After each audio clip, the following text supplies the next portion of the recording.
Good afternoon and welcome to this webinar on leveraging financing landscape for achieving the Paris Agreement agenda. My name is Ranjit Jose and I will be your host this afternoon. Today's webinar brings together representatives from the Government of Indonesia, the United Nations, the Embassy of France, and the European Union to present and exchange experiences on climate financing initiatives. This discussion is a platform to reflect on the past 5 years since the adoption of the Paris Agreement and to take stock of where we are today.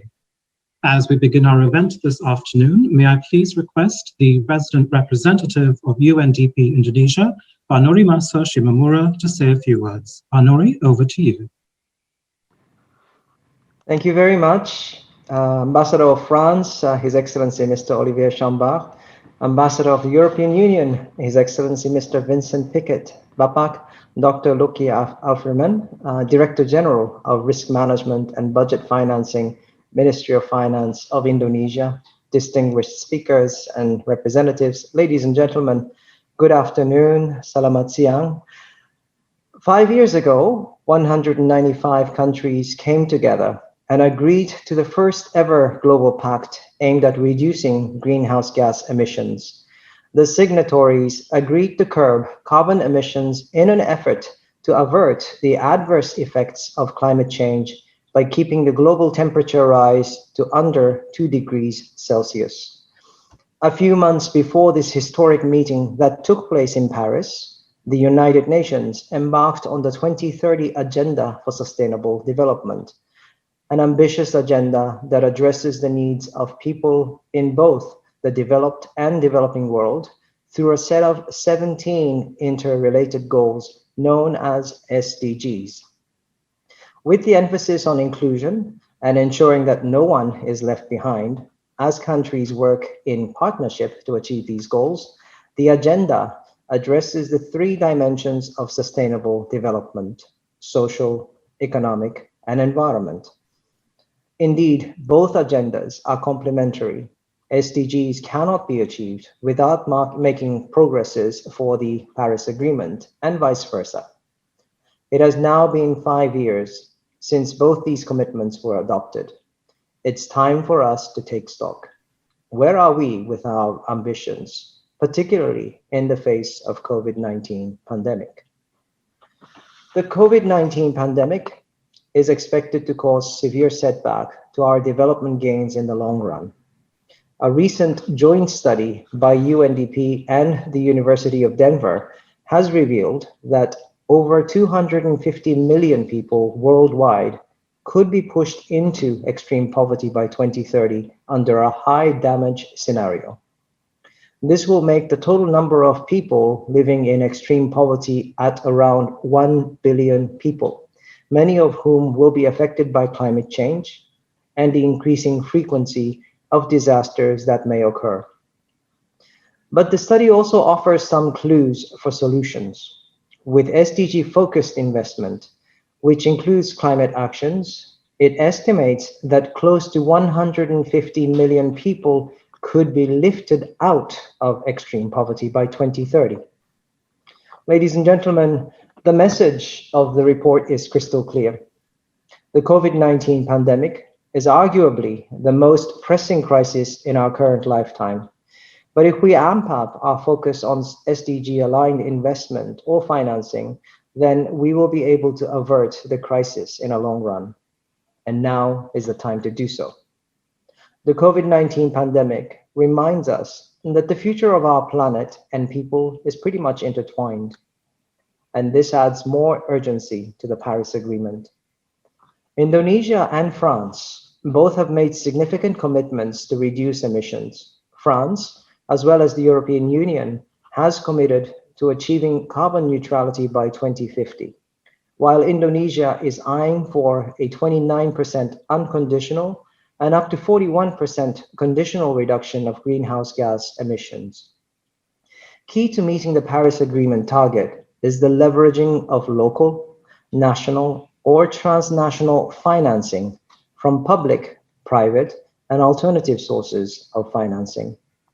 I'm pleased to observe that Indonesia has taken pioneering steps in raising billions of dollars to close a sizable gap between the available public resources with much needed climate financing and investment.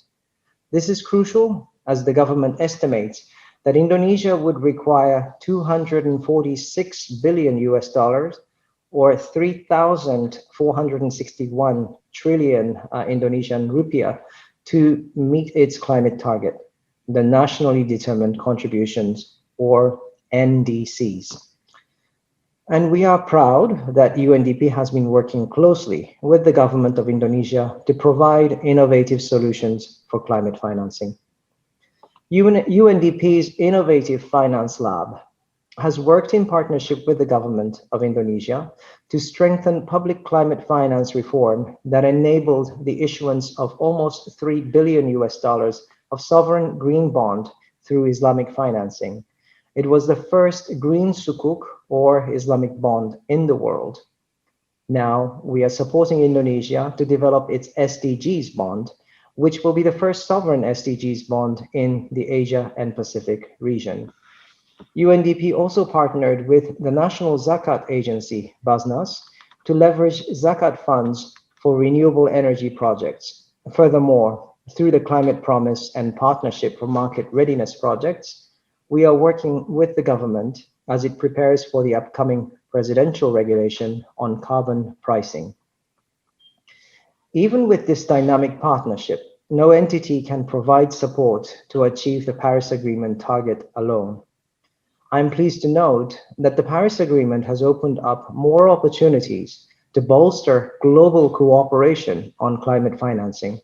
In Indonesia, UNDP is developing a comprehensive climate fiscal framework as a mid to long-term national climate change finance strategy and vision, in partnership with the Global Green Growth Initiative and the German development agency GIZ. Together with Sweden, we facilitated the introduction of climate tagging of government budget. Through UN's interagency initiative, UN PAGE, and in partnership with Denmark, UNDP works to support the effort of Bappenas to achieve green recovery from COVID-19 by promoting circular economy. These are only a part of many other important partnerships that we have. Ladies and gentlemen, as you know, the forestry sector is the backbone of Indonesia's green economy. Monitoring emissions in this sector is quite instrumental for the country's overall green development pathway. The forestry sector will contribute between 17 to 23% of the overall NDC target. This year, through UNDP, Indonesia has received 103.8 million US dollars of REDD+ results-based payments to invest in climate action. The subnational implementation of REDD+ strategies and policies needs much strengthening, and there is still a big financing gap if we are to stop and reverse deforestation and forest degradation. This year, countries are reviewing the NDCs they made 5 years ago under the Paris Agreement. The Climate Promise helped the government identify several potential mitigation sectors and actions, such as ocean-based solutions, green buildings, and resource efficiency. However, as we are racing against time, we must urgently bolster the financial and ecosystem governance to realize these commitments. UNDP is committed to continue to work with a wide range of stakeholders to help develop strategic and innovative solutions as Indonesia continues to advance towards its targets. Before closing, I'd like to express my gratitude to the French Embassy in Jakarta for working with us to organize this important commemoration of the Paris Agreement despite the challenges posed by COVID-19. Through this conversation, I hope we will further inspire ourselves to pursue even more innovative climate financing schemes. Merci beaucoup. Terima kasih. And now I'd like to pass the floor to Ambassador of European Union, Ambassador Pickett. You have the floor.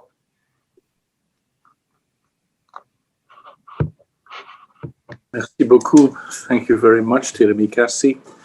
Dear Norimasa Shimanara, head of the UNDP Indonesia. I greet very particularly my dear colleague, the Ambassador of France, l'Ambassadeur de France, Olivier Chambard, colleagues of the Indonesian authorities, and all participants.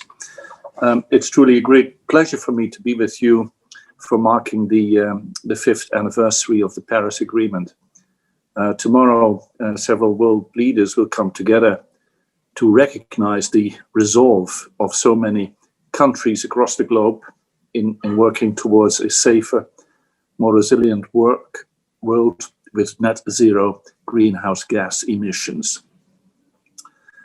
During the past 5 years, the climate resolve of the international community has been tested, and especially, of course, during the past 10 months. And in the midst of the pandemic, one asks oneself the question, is it realistic to call for stronger global action to fight climate change? The European Union believes that it is realistic. In fact, we consider it necessary. And I think that the disaster scenarios described by the director of UNDP shows very clearly what could happen if we do nothing. And we cannot afford to let things worsen clearly. Now, even before the pandemic, the European Union and its member states committed to leading the green transition. In December last year, the European Commission launched the so-called European Green Deal, a new growth model and roadmap to achieve climate neutrality in the EU by 2050.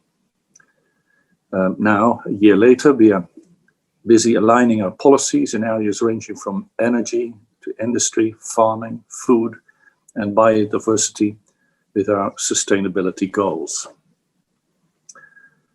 To reach climate neutrality by 2050, today in Brussels, the EU leaders are discussing our intermediary target for 2030. And the target is to reduce greenhouse gas emissions by at least 55% compared to the year 1990. These targets will give predictability to our businesses, our industry, and our citizens. Predictability for investment, for technological development, and for consumer choices. It will also accelerate the fast decrease in the price of low carbon technologies. For instance, the cost of solar photovoltaics declined by 82% between 2010 and 2019, and this will go on. Achieving the 55% target by 2030 will help the EU to save 100 billion euros, it is estimated, over the next decade, and up to 3 trillion euros by the year 2050. That, of course, is all great, and we are proud of it, but in the global context, we know that the EU's climate action will not suffice on its own. And that's why we will pursue all avenues of cooperation with our international partners through strategic agreements, trade and investment policy, development assistance, and other financing tools. We will operate as Team Europe, that is to say, the EU and the EU member states together. Already, the ranks of the net zero countries are growing. Japan has joined the EU and has adopted the 2050 climate neutrality goal as well. Others are working in the same direction, including China, South Korea, and South Africa. Canada announced a new law on climate neutrality, and President-elect Biden has indicated that the US will move in the same direction. The EU and Indonesia have built a strong cooperation over many years on renewable energy, smart green cities, circular economy, and forest and ocean governance. Indonesia has also joined the International Platform for Sustainable Finance. It will boost green finance and redirect capital to climate-friendly investment.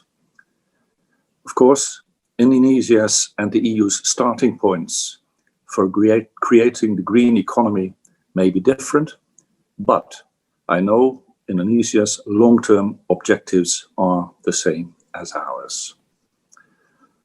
The EU and its member states are therefore keen to expand our green agenda with Indonesia and work together towards common goals. We have already started talks about that with the government along these lines, and we hope to be able to agree a green partnership between the EU and Indonesia in a very near future. There is now a sense of global momentum emerging towards keeping the promise of the Paris Agreement and securing our future on this planet. Net zero emissions is becoming the new normal for the mid-century outlook. And together we will also deliver the 100 billion of climate financing, US dollars of climate financing to developing countries. We can still avoid the most dramatic impacts of climate change on our societies. Our global, regional, national, local, and individual recovery plans are an opportunity to build back better. We owe that to the next generation.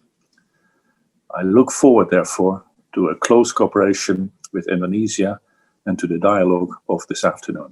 Thank you very much indeed. Thank you very much, Ambassador Vincent Piquet. Ladies and gentlemen, I'd now like to call on His Excellency Mr. Olivier Chambard, the Ambassador of France to Indonesia and Timor-Leste, to take the floor. Thank you very much.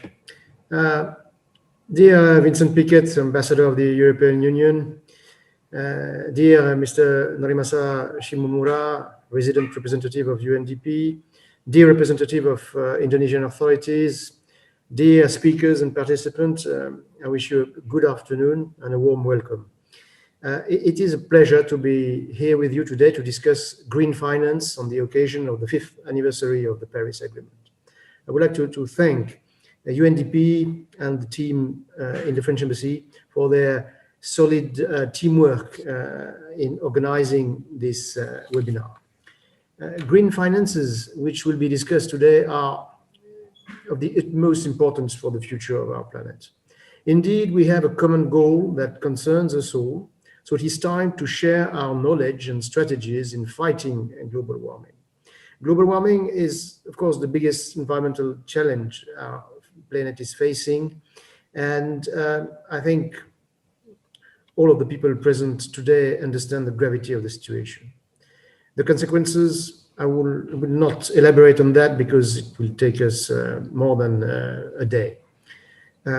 Global warming has, of course, an impact on nature, but also on all the living beings, including us humans. So let's take a look back at the COP21 in Paris. Today, we are celebrating the exceptional mobilization of the international community, which led to the adoption of the first universal climate agreement, what has often been called the spirit of Paris. The Paris Agreement's long-term temperature goal, as my friend from UNDP said, is to strengthen the global response to the threat of climate change by keeping a global temperature rise well below 2 degrees Celsius, and to pursue efforts to limit the increase under 1.5 degrees Celsius. Unfortunately, we are far from this target. The World Meteorological Organization estimates that the period from 2016 to 2020 has seen the highest temperatures ever recorded. However, for the Paris Agreement to be fully implemented and to produce the desired effects, all state parties have to raise their climate ambition as quickly as possible. France's efforts in the fight against climate change are also a great contribution to the collective effort of the European Union that Vincent Piquet talked about. Furthermore, the financial aspects of the Paris Agreement include a dimension of solidarity and transition. Although public funding for the climate, whether bilateral or multilateral, plays a driving role in favor of low carbon development. Currently, France is acting as the European and international at the European and international level to align financial flows with climate objectives in order to support the ambitious and rapid implementation of the European Green Deal, which is proposed by the European Commission, in particular the terms of public and private financing of the climate actions. France also supports the International Platform for Sustainable Finance, which was set up by the European Commission. The agreement aims to strengthen the ability of countries to deal with the impacts of climate change. Consequently, Indonesia has pledged to reduce its greenhouse gas emission by 29% by 2030, and France's objectives is to achieve carbon neutrality at a national level by 2050. Those are very ambitious challenges. Since COP21, France has made the fight against global warming its top priority. With 1.55 billion euros, France has become the second largest contributor to the Green Fund for the period 2020-2023.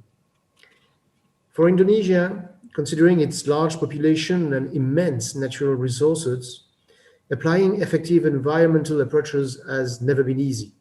Ecological transition is challenging Indonesia and all countries in the world. But we all agree on one thing, that low carbon initiatives need to speed up.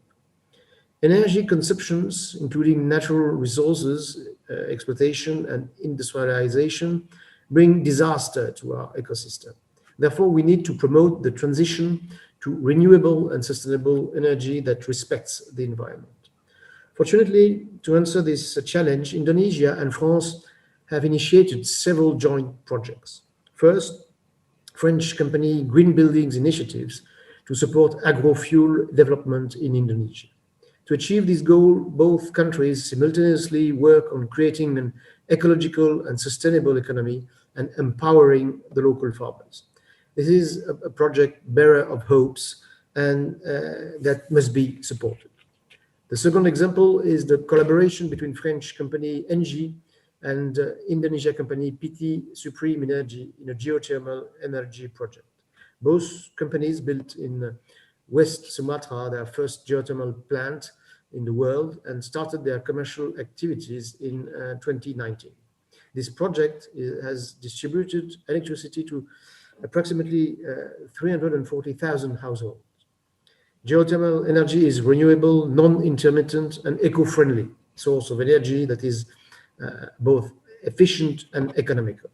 It is clear that we need finances to develop projects that respect the environment and our planet. The economy must go hand in hand with ecological issues. And this is the hardest part, changing the economic system. For example, we cannot tell farmers or fishermen to stop doing their work because of environmental problems. But surely we can give them reasons to a greener transition by providing innovative elements to them. This is the reason why we need green finance. It is essential that we continue these steps for respecting our commitments at the Paris Agreement and to continue to innovate. The response to the climate change challenge is global and require European but also international cooperation. Therefore, it is a real pleasure to see that we are continuously committed in fighting climate change, even 5 years after the Paris Agreement, which proves the success of this event. This webinar on green finances is a chance to share and learn more about the subject. This is also an opportunity to develop new projects together in the future. And now we'll end here.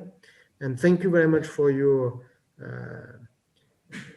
presence in this webinar and wish you very fruitful talks and exchanges. Terima kasih banyak. Thank you very much, His Excellency, for your remarks. We'd now like to call on our keynote speaker for this afternoon, Dr. Luki Al-Firman, who's the Director General of Risk Management and Budget Financing at the Ministry of Finance. Dr. Luki, over to you.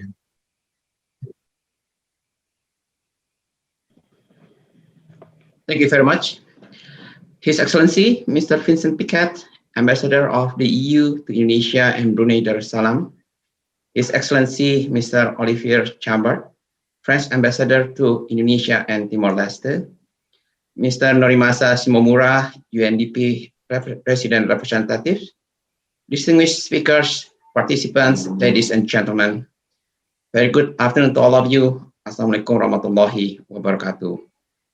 First of all, I would like to greet all of you, prominent speakers, all participants of the 5th anniversary of the Paris Agreement webinar.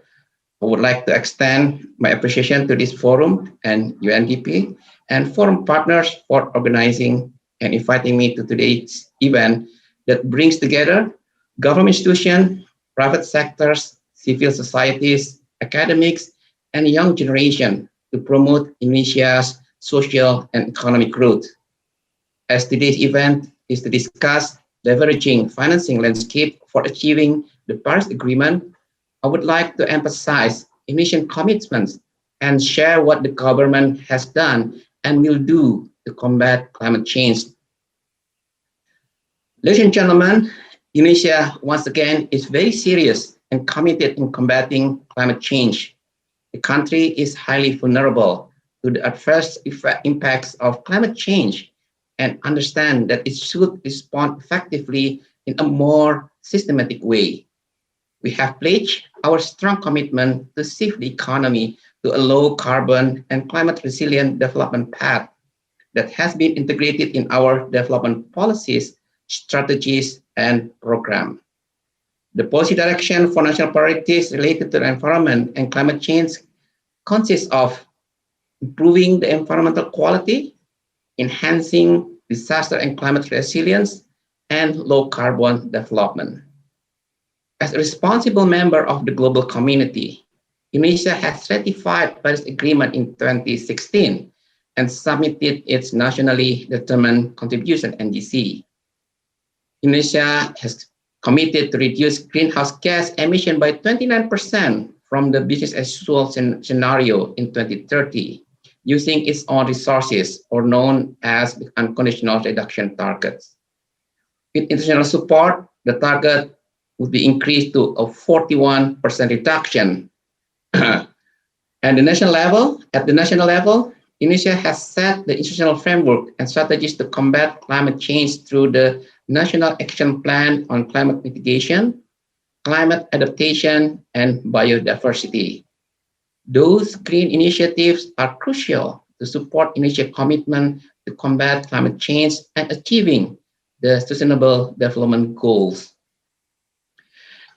As a part of strong commitment toward climate change issues, the government of Indonesia has recently introduced what's so-called Omnibus Bill on Job Creation, which aim at promoting economic development, trade and investment, while at the same time supporting Indonesia's commitment to further address ESG issues, both in government and private sector levels. This has been reflected in a number of articles in Omnibus Bill. For instance, the law stipulates requirement for environmental license or permit to obtain business license, requirement for investors to establish environmental rehabilitation fund, and precautionary measures to prevent degradation of ecosystem and biodiversity losses. This Omnibus Bill provides legislative framework to promote economic development, trade and investment, and enhance competitiveness while balancing out environmental concerns. Our homework right now is to issue what's so-called implementing regulation in these 3 months, starting October, and hopefully this omnibus bill will can start effectively implementing in early 2021. Ladies and gentlemen, it is a fact that climate change action are relatively costly. Estimation on the required financial resources to meet Indonesia emission reduction targets vary. However, just one example, that the estimation by second biennial update report stated that around 3,461 trillion rupiah, or around 247 billion US dollar, is needed to meet the unconditional emission reduction targets. Government so far spending on climate change has been at the level around 373 billion rupiah, or around 26 billion US dollar in the period of 2016 and 2019. So by looking at this current trend, a significant budget gap to achieve the target set in NDC should be expected. However, we know for sure the cost of doing nothing will be even larger. This is why government has to be creative and innovative in putting the right enabling policy instruments to fill in the financing gap. In this endeavor, Ministry of Finance has developed budget-taking mechanism to mainstream the national budget that correlates with the climate change impact. It is a performance-based budgeting system, and it is embedded into the national budgeting system. The system enables government institutions to identify and to assess the expenditure related to climate change mitigation. With the rapid development of global green bond market in recent years, the Ministry of Finance could see the opportunity to develop new and innovative instruments to finance green projects. We then developed the Green Bond and Green Sukuk framework that sets out the management and use of proceeds, project eligibility and criteria, and reporting mechanism of green bond or sukuk sovereign issuance by the government. The framework has been reviewed by a leading independent reviewer, Cicero from Norway, and given medium green status.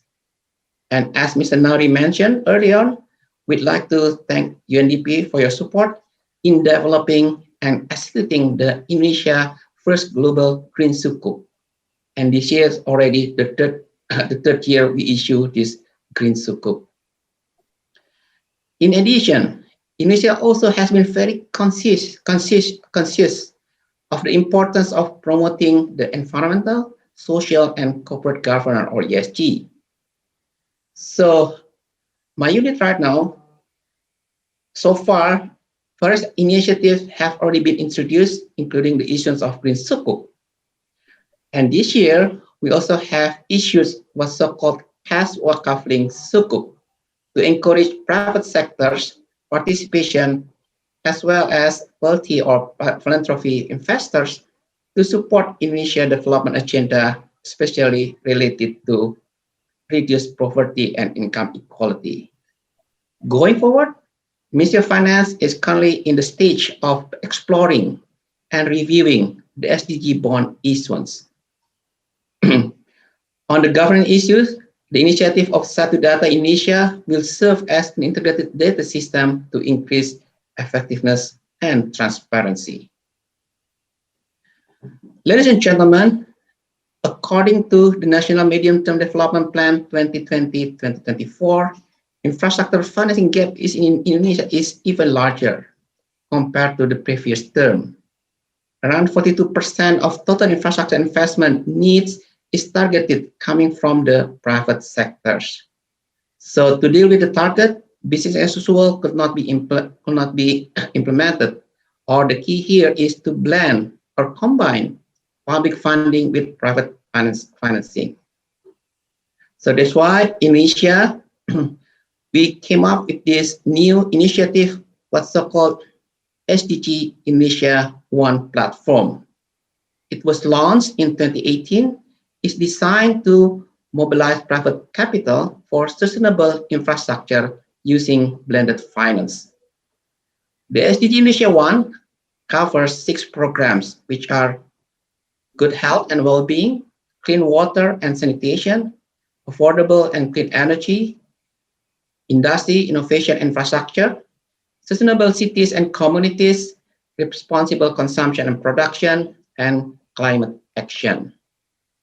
So far, the SDG Indonesia 1 has been building collaboration with various partners with the total funding achieving 3.03 billion US dollar.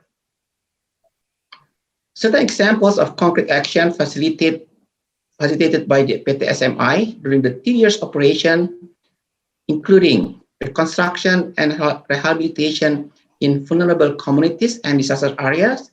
I'm talking particular what happened in Palu, Sigi, and Donggala in Central Sulawesi Province. Geothermal energy upstream development project in Waisano and Jailolo.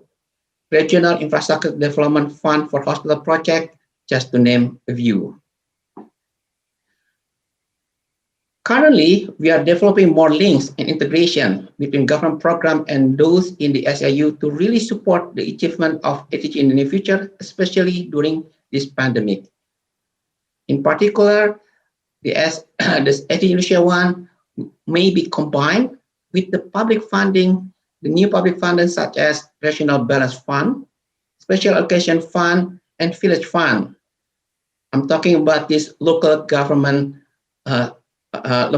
development under recently National Economic Recovery Program.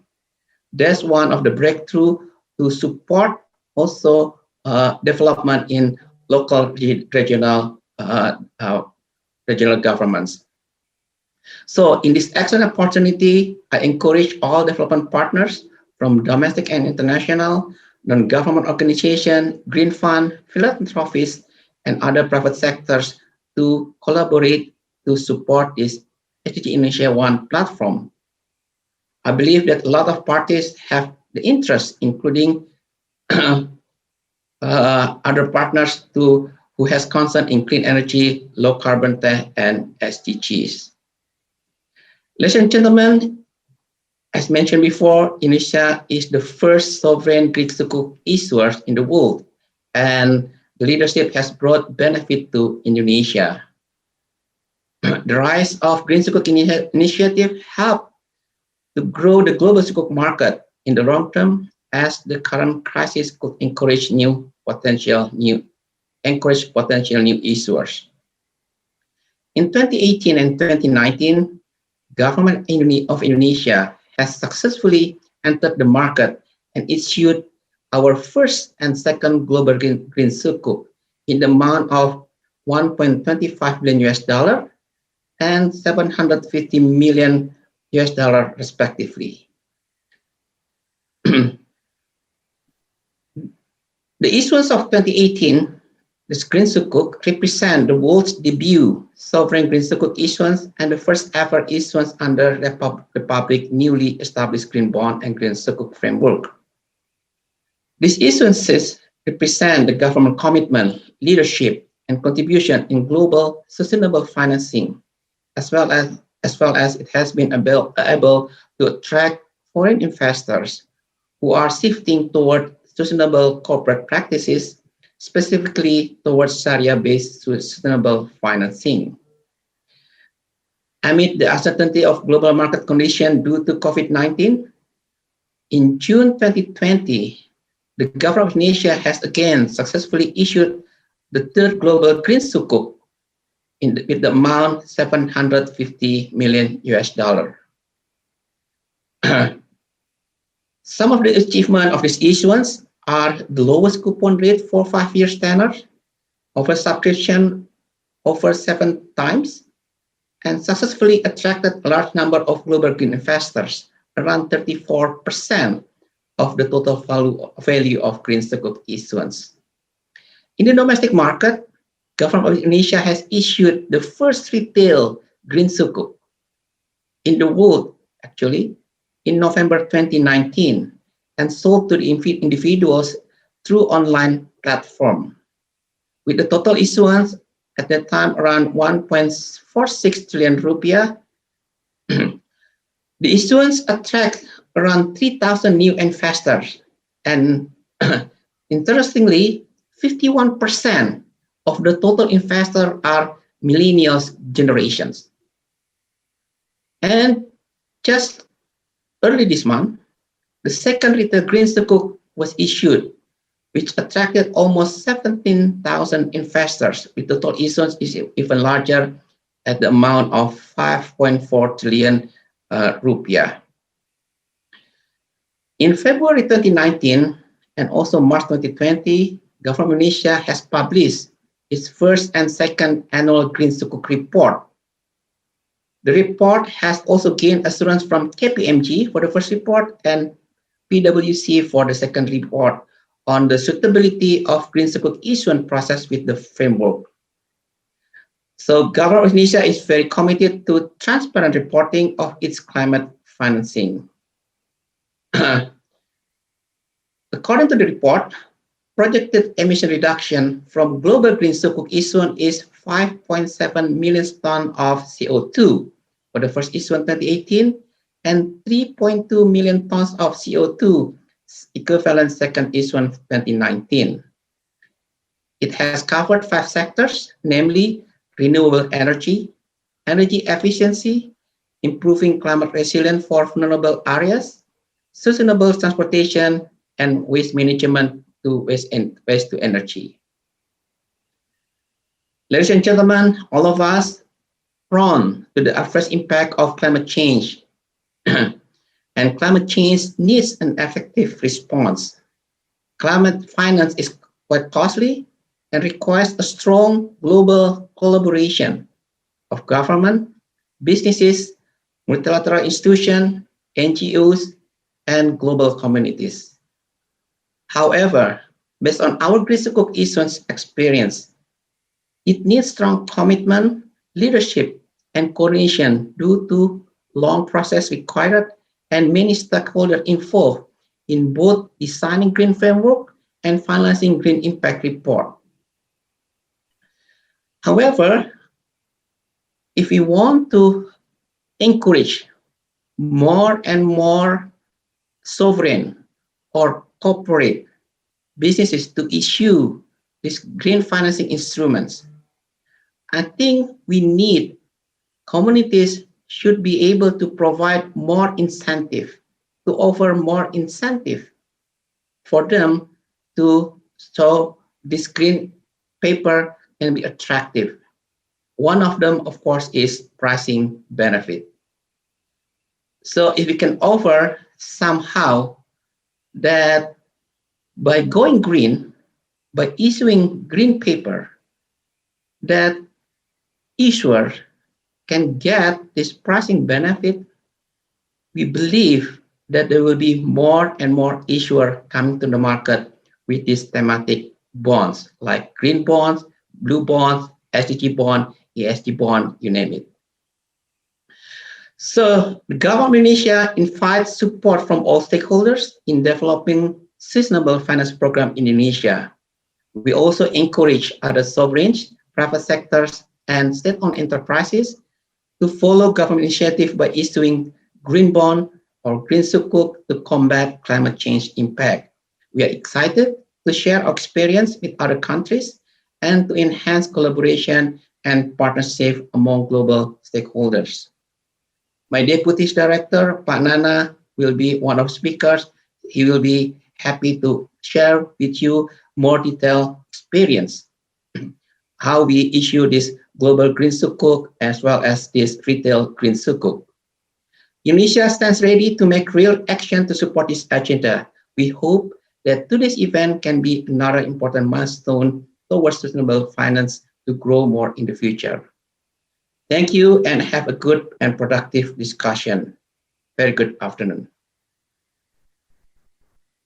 Thank you, John. On 12 December, the parties reached a landmark agreement at the 21st Conference of the Parties COP21 of the UNFCCC in Paris to combat climate change and to accelerate and intensify the actions and investments needed for a sustainable low-carbon future.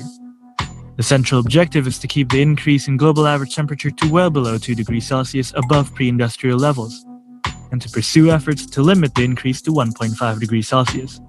The agreement brings all nations to a common cause to undertake ambitious efforts to combat climate change and adapt to its effects, with enhanced support to assist developing nations to do so. The 2020 COP was also to be the first global stocktake of greenhouse gas emissions. But due to the COVID-19 pandemic, this conference was postponed until November 2021. Yet neither the need to deliver on the agreement nor the climate crisis has been postponed, and commitments on green recovery from the pandemic, on building back better, are being made. Before the pandemic, the World Economic Forum projected by 2020 about $5.7 trillion will need to be invested annually in green infrastructure, much of which will be in today's developing world. The financing gap is further broadened by the unprecedented socio-economic shock brought by COVID-19. The necessity of exploring innovative financing for climate action is more than ever. To discuss the vital issue of financing, a central element of the Paris Agreement, UNDP and the Embassy of France in Indonesia will host a webinar titled Leveraging the Financing Landscape for Meeting the Paris Agreement, as part of the commemoration of the 5th anniversary of the Paris Agreement of UNFCCC, which will be covered 2 topics: Islamic financing for climate change and carbon market mechanisms. Islamic finance has emerged as an effective tool for financing development. The industry has expanded rapidly over the past decade, growing at 10 to 12% annually, while carbon pricing captured the better value of clean energy and helped limit the increase of global temperatures. According to the data from the World Bank, in 2020, current regional, national, and subnational carbon pricing initiatives would cover 12 gigatons of equivalent carbon dioxide, representing 22.3% of global GHG emissions. The objective of the webinar is to share experience and ideas of innovative structures and financial instruments to enable the leverage of development finance, Islamic finance, and private sector finance for climate change.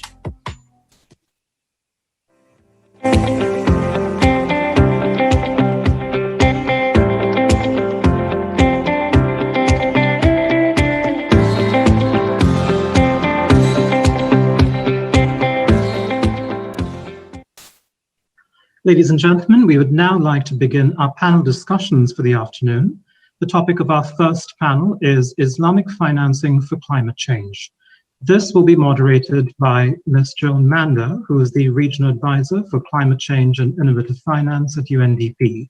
Ms. Joan, over to you. Thank you so much, Ranjit, and it's a real pleasure to be here.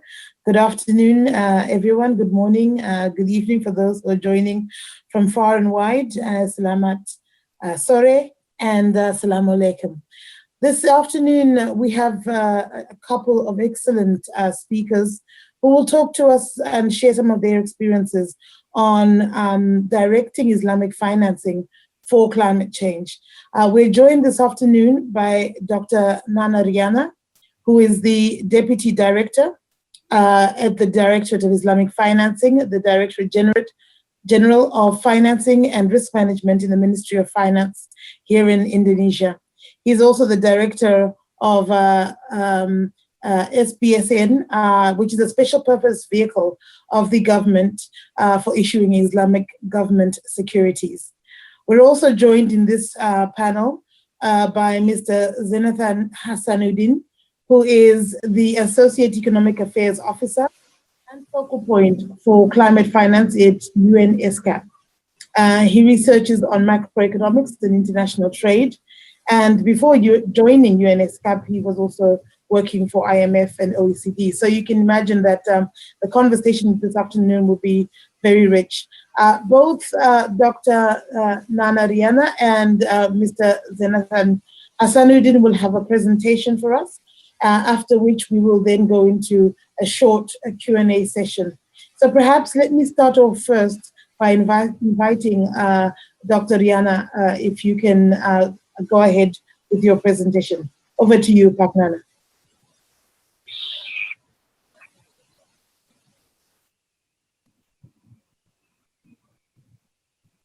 We cannot hear you, Pak. Oh, thank you, John. Can you hear me? Yes, we can hear you. Okay, thank you. It's very nice to see you again. Very nice to see you again. I would like to share my screen, please. If I have a...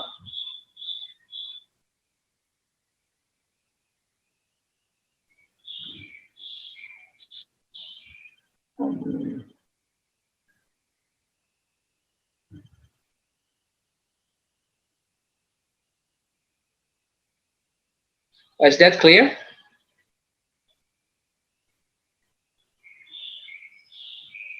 We can't see anything yet, but yeah, okay. I think it's coming on. All right, here we are.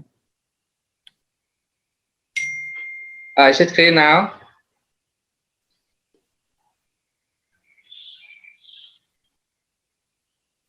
Is it clear now? Yes, we can see you, Pak. Yeah, okay. All right. Thank you, John. Thank you for this opportunity to discuss and share our experience about the Islamic financing for climate change in this good opportunity. I would like to share our experience, how we issue our green sukuk both in global market and also in domestic market. As you know that our country is one of the world's largest archipelago in the world, comprised of more than 17,000 islands, with an area more than 700 million hectares, with the coastlines, length of the coastline more than 95 kilometers, with the land territory more than 200 million hectares. Therefore, Indonesia is very, very vulnerable to the climate change. That's why more than 80% of disaster in Indonesia is highly correlated to hydrometeorological disasters. And on the other hand, the emission of carbon dioxide in Indonesia is increasingly significantly increasing from 2000 until 2016. The Indonesian greenhouse gas emission is predicted to increase more than 50%, which mounted up like more than 1 million giga carbon dioxide emissions. For this reason, the country, the government has so strong commitment to combat the climate change. In 2016, we, as you know, that we ratified the Paris Agreement to UNFCCC, and on that, and after that Paris Agreement, we also pledged our NDC, nationally determined contribution, that by 2030, Indonesia pledged to reduce greenhouse gas emission from 29% up to 49% with the international support. In line with that commitment, we also we also produced national action plan for greenhouse gas emission reduction, and also national action plan for climate change adaptation, GRK or REN-API. And all our commitments here, we are integrated to our medium-term goals on our objectives, that how we can have like low carbon development plan in our country. And all commitments here are in relation or related with the SDGs, Sustainable Development Goals. And my question is, why we have to go with Islamic issuance, in this case a green sukuks? There are at least several considerations why Islamic issuance chooses in this case instead of a conventional bond. We have like two perspectives here. First is practical perspectives. This is from our practical perspective, Indonesian practical perspective in case of green sukuk. And the second one is related to academic perspective. In terms of practical perspective, why we choose the green sukuk instead of a green bond, the first one is because there is a similarity of issuance structure. Rigorous sukuk issuance requires underlying projects or assets to comply with Sharia principles. This is similar with the green sukuk, where green sukuk has to be covered, has to be underlined by underlying project or assets as required by green bond or green sukuk framework. In this case, conventional bonds do not need underlying projects or assets in the issuance. So this is very similar to the issuance structures. That's why we choose the green sukuk for climate change adaptation and mitigation activities. And the second one is related to legal standing. In our law number 2008 on Islamic government securities, there is a stipulation, there is a regulation that Islamic government securities or sukuk are issued not only for project financing but also for project financing. It means that Islamic issuance has a strong legal standing to be used to finance the project. On the other hand, Law number 24, 2002 on government securities, which is conventional one, do not regulate that the conventional bond can be used for project financing. This is why, for this perspective, we have similarity with the issuance structure and we have legal standing. That's why we choose, we goes to the market by issue the green sukuk instead of a green bond. In terms of academic perspective, Islamic finance is truly sustainable finance. So Islamic finance is indeed sustainable finance, since in Islamic finance, it is supported by a legitimate transaction. We not allowed to use like speculative.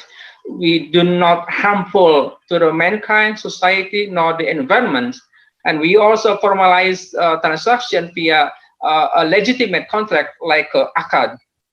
The concept of Islamic finance are similar, in this case, very similar to the objectives of ESG, environment, social, and corporate governance, and also in line with the SRI, sustainable, responsible impact investing, and also ethical finance frameworks. There are many principles of Islamic financing and also investment that are complementary to sustainable investing. In this case, both sustainable financing and also Islamic financing focus on creating financial systems and applications that are more responsive to the real economy and also provide more holistic approach for all stakeholders. So in this case, the industry nowadays is seeking an entry point to the wider SRI community. But there is, of course, a challenge, a big challenge to assessing whether we can combine values, disciplines, and governance calls to the best efforts. That's the academic perspective. That's why we go to start issuing the green sukuk, and the issuance of green sukuk is not a short process. It's long journey. We have to decide first about the green bond or green sukuk framework. With the great assistance from UNDP Indonesia, we designed the green bond green sukuk framework. After that, we try to issue green sukuk in a global market. And this is our green bond or green sukuk framework. We have 4 pillars: use of proceeds, project evaluation and selection, management of proceeds, and also reporting. And under this framework, we also have 9 eligible sectors that that in line with our framework, which are the renewable energy, resilient to climate change, sustainable agriculture, until energy and waste management. These framework are already reviewed by our external reviewer, Cicero from Norway, and Cicero categorized our framework as medium green shading. And our 9 eligible sectors start from ranging from renewable energy until the sustainable agriculture. We have to make sure that all proceeds that issued by coming from the green sukuk issuance has to fall under these 9 eligible sectors. And we also have like a project evaluation and project selection to make sure that the project that have been funded by the proceeds of the green sukuk really fall under the eligible sectors within the framework. And we've been issuing the green sukuk in our global markets 3rd time. In 2018, we come to the market with $1.25 billion US. 2019, we issue $750 million US. And the last one we issue in 2020 with $750 million US. And the big achievement of our green sukuk issuance in global market is in last issue, which is we get the lowest coupon ever for 5 years tenor, and we have oversubscribed more than seven times of the book order. And the most important thing is that the number of the green investors increased significantly from 29% from the 2018 and 2019. And 2020, the total of green investors increased to 34% of the total.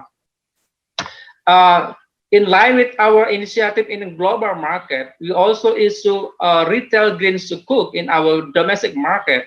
This is the first green sukuk retail green sukuk in the world, I believe. We issue in 2019 with 1.46 trillion IDR, and in the last one we issue in this year, last month, we issue around 5.4 trillion IDR with total participation of the investor mostly coming from the millennials investor. And all the proceeds from green sukuk retail in our domestic market will be utilized to finance resilient to climate change and sustainable transport. And the most important thing of the green sukuk retail in our domestic market is that this instrument sold to the public using the using online system.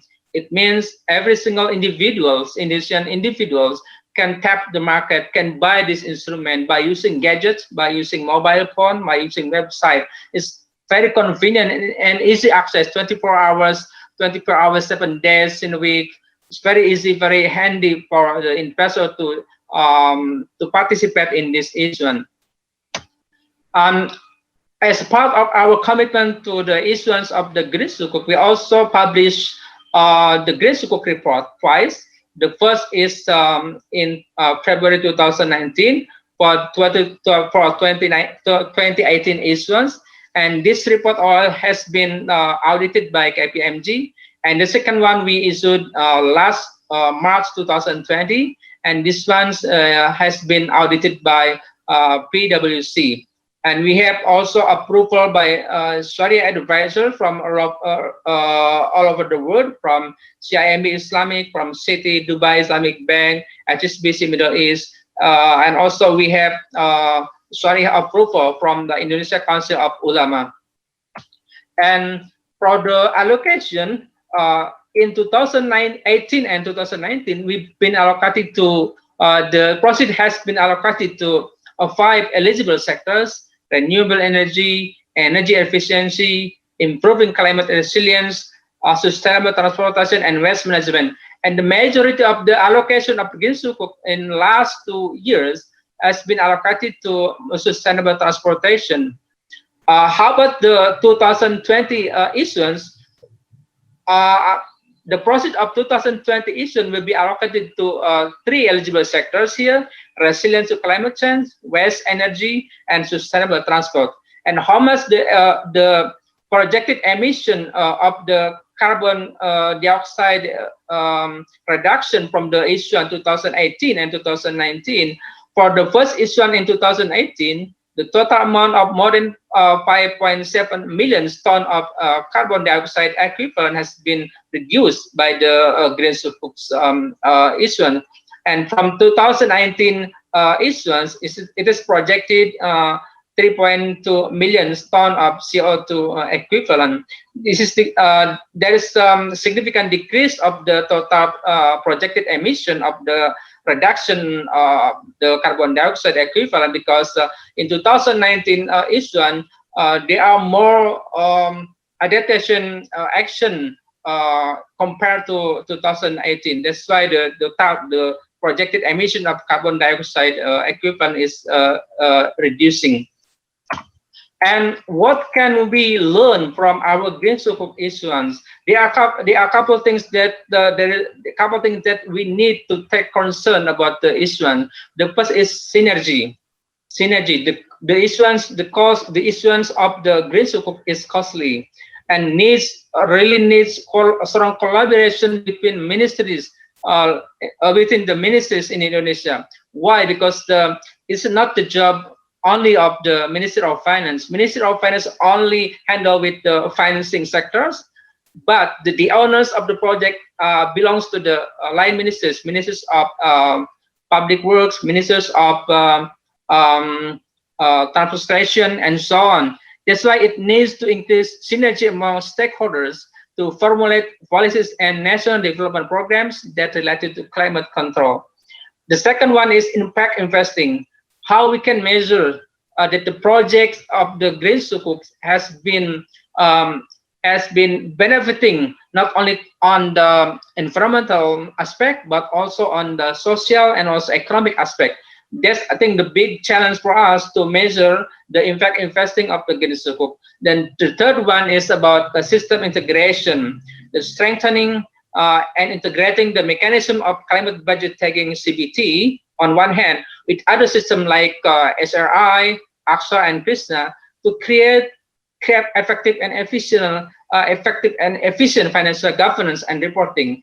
That's why every stakeholders in a green sukuk should be able to access this system, so they can know easily how much the impact of the green sukuks that issued by the government. I think that's all. Thank you. I offer to you, Johan. Thank you. Thank you so much, Pak Nana. You've covered a lot of ground in your presentation. And in fact, just in terms of what we're trying to address in this conversation, you've really given us some excellent examples of Indonesia leading the way in leveraging Islamic finance for climate change impacts. Your presentation also has been able to show us that not only are we talking Islamic finance in terms of large-scale investors, as in your issuance of the green sukuk in 2019 and 2020, but also you've started even looking at leveraging Islamic finance at an individual level through your retail sukuk. So this is very exciting. However, let me just ask you to hold on a little bit, because just looking at our time, I think it's good if we have Mr. Hasanuddin to make his presentation, and then we'll loop back to you in terms of some questions from the audience. Just to also let the audience know, please go ahead and put your questions and comments in the comments tab, and then we will come back to them after this next presentation. So Mr. Hasanuddin, please go ahead with your presentation. Over to you. Thank you, Johan. It's very nice of you. Excellency, distinguished speaker, participant, ladies and gentlemen. Selamat sore, a very good afternoon from Bangkok. Assalamualaikum warahmatullahi wabarakatuh. Let me try to share my screen first. I hope it will go well. Just give me a second.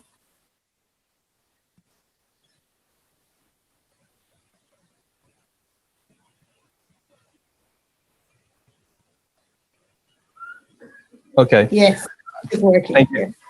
Now thank you for Panana giving a very thorough explanation about sukuk, green sukuk. Now I'm kind of like giving some additional instrument, that Islamic finance instrument that could also use by the country like Indonesia. But before that, let me go through a bit regional things and give some hard fact. If you see the SDG, we've heard a lot during this meeting. This is what ESCAP estimate from last year, the latest one from last year. You see, in 2019, there are no single SDG that touch the point where it should be. Even this is even worse for climate action. As you see below in the number 13, it's actually regress, not advancing the progress. The picture is a bit better for the Southeast Asia. As you see, there's some progress on that, but still it's very slow compared for others like quality education and in industry and infrastructure. Climate action is very lagging. Under these circumstances, and then we now have COVID, it hits a lot on the capability of the government. They have a deteriorating fiscal balance. pushing more. Normally it goes between 1 and 2%. Now most country goes beyond 5%, even larger. So this kind of like background gives us some kind of idea that we're facing a lot of wave of problems. So as you see in the picture, we're probably thinking that washing our hands could be our panacea to save our world. But there's a lot of things happening. COVID is just like small things, but then after that, there's some recession. And of course, climate change and biodiversity collapse, after having a lot of growth in the last centuries, that's also something that we need to take care of. So coming to this, the Paris Agreement in 2015 mentioning that we need to target 2 degrees Celsius by the next 2030. So under this, the Islamic finance can also be the gap, bridge the finance gap to achieve this SDG and to transition to green economy. How this kind of Islamic finance linked to green economy? So the characteristic of Islamic finance are really strict. It was very nice regulated, but the point is it must avoid riba. There's no interest less as conventional finance have. And of course, there's cannot be some speculation and gambling, and it should be halal. Now, climate finance fit to this. And also it brings a need, as mentioned before, a local, national, and private sector need to be also participate other than the government. So this kind of like explanation would be kind of like fit well together why Islamic finance can also address the climate. So let me give some idea as well. Here, this is the latest data in 2017. Now, it is a bit outdated, but it's still kind of reflecting what we have now. On the graph, you can see most of the Islamic finance are coming from banking sector. Most of it coming from MENA region, and then some coming from Southeast Asia, of course, from Asia, where Malaysia and Indonesia is kind of leading on that. Well, but recently we also see some kind of improvement in sukuk. As Panana mentioned, there's a lot of demand in green sukuk as well. So this kind of things is the main driver, let's say, instrument to transition to low carbon green economy. Of course, we aim by the end to have a carbon neutrality.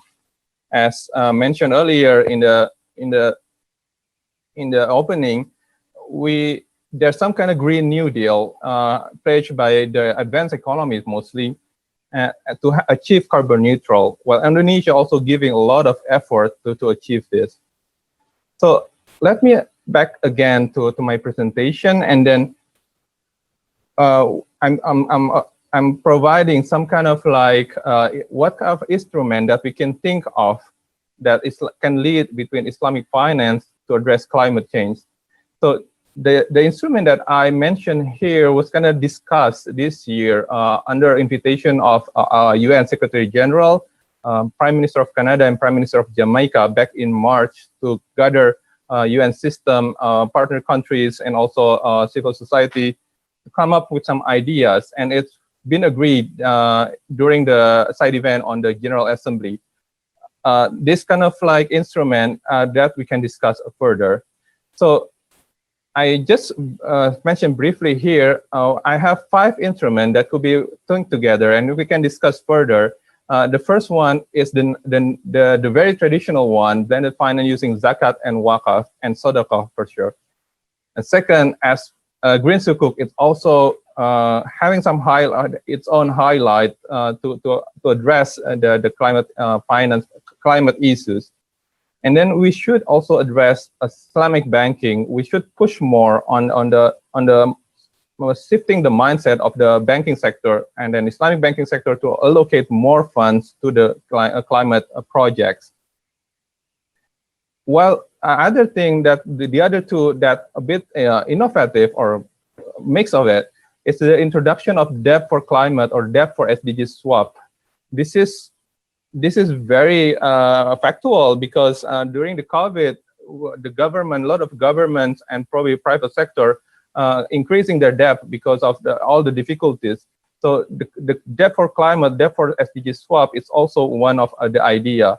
And of course, a PPP could be also used to finance the climate finance adaptation and mitigation project. How it links to the Islamic finance, I will come back to that a bit later.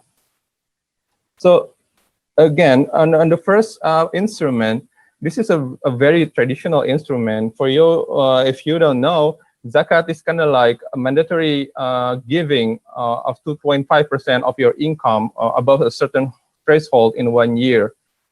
And then Wakaf is actually just donating your asset for greater purpose when Sadaqah is counted as charity. You see in the table that I present here, the growth of Zakat, Wakaf, and Sadaqah increased very fast. Compared to GDP growth is in another level. By 2016, we have 393 million USD. However, this amount is really low compared to the potential. I think I read some paper from World Bank and Islamic Development Bank. It's actually only 3% of the amount of zakat could be collected by using this scenario, using the business as usual scenario. So there's a lot of potential not even fully utilized on that. Now, this kind of traditional instrument could be and should be addressed as well climate change effort. But the idea is just nudging the use of proceeds, because we know zakat and wakaf is very good on distributing the income between the have and don't have. So we need to some kind of like nudging the use of proceeds to finance a green project. Like for example, in the picture, you can see some renewable solar energy and then hydropower or just like planting new mangroves. That's kind of like allocating a fund that we have and nudging to the more greener projects. But however, this is a very difficult task as well, since we need to have some kind of training and awareness with the organization that collect zakat, wakaf, and sadaqah. So this need a lot of participation to again change the mindset of the stakeholders on this area. I think on second instrument, it's a green sukuk. I think I don't need to say a lot of this because Panana very well described on the green sukuk, but I give you some broader perspective. This is from data from Climate Bond Initiative. You see from 2014, 2019, there's exponential growth in the green bond, sorry. And on top of that, there's another thematic bond, let's say theme bond, that have social and sustainability perspective. While from this green sukuk, probably we have around $270 billion. From that amount, only 2% actually a green sukuk. So it's really small compared to overall global green bond issuance. While we only have 12 issuers coming from only Indonesia, Malaysia, United Arab Emirates, and Islamic Development Banks on a total of 9.5 billion. This graph could also showing a better perspective. As you see, Indonesia is very successful on issuing the green sukuk from 2018 until 2020, as Panana mentioned, but then it's only 1% of the total green sukuk issuance. That's also, so it means that a lot of more potential. Even compared to Malaysia, it has 16%. So the difference between Indonesia and Malaysia, for giving some example, is that the private sector is not in Indonesia, not yet going into this market. So again, we can see clearly that the government have a lot of expertise now, and then why not we share those into the private sector so the market will be deepened. So in this point of view, I think it is good to have a joint collaboration between UN system, government, and private sector, probably like Chamber of Commerce, to also push this idea on issuing green sukuk for a better market and also to finance the climate project. But we see also probably this year it's a bit low on the green sukuk issuance because the COVID changed people behavior or make it wait and see.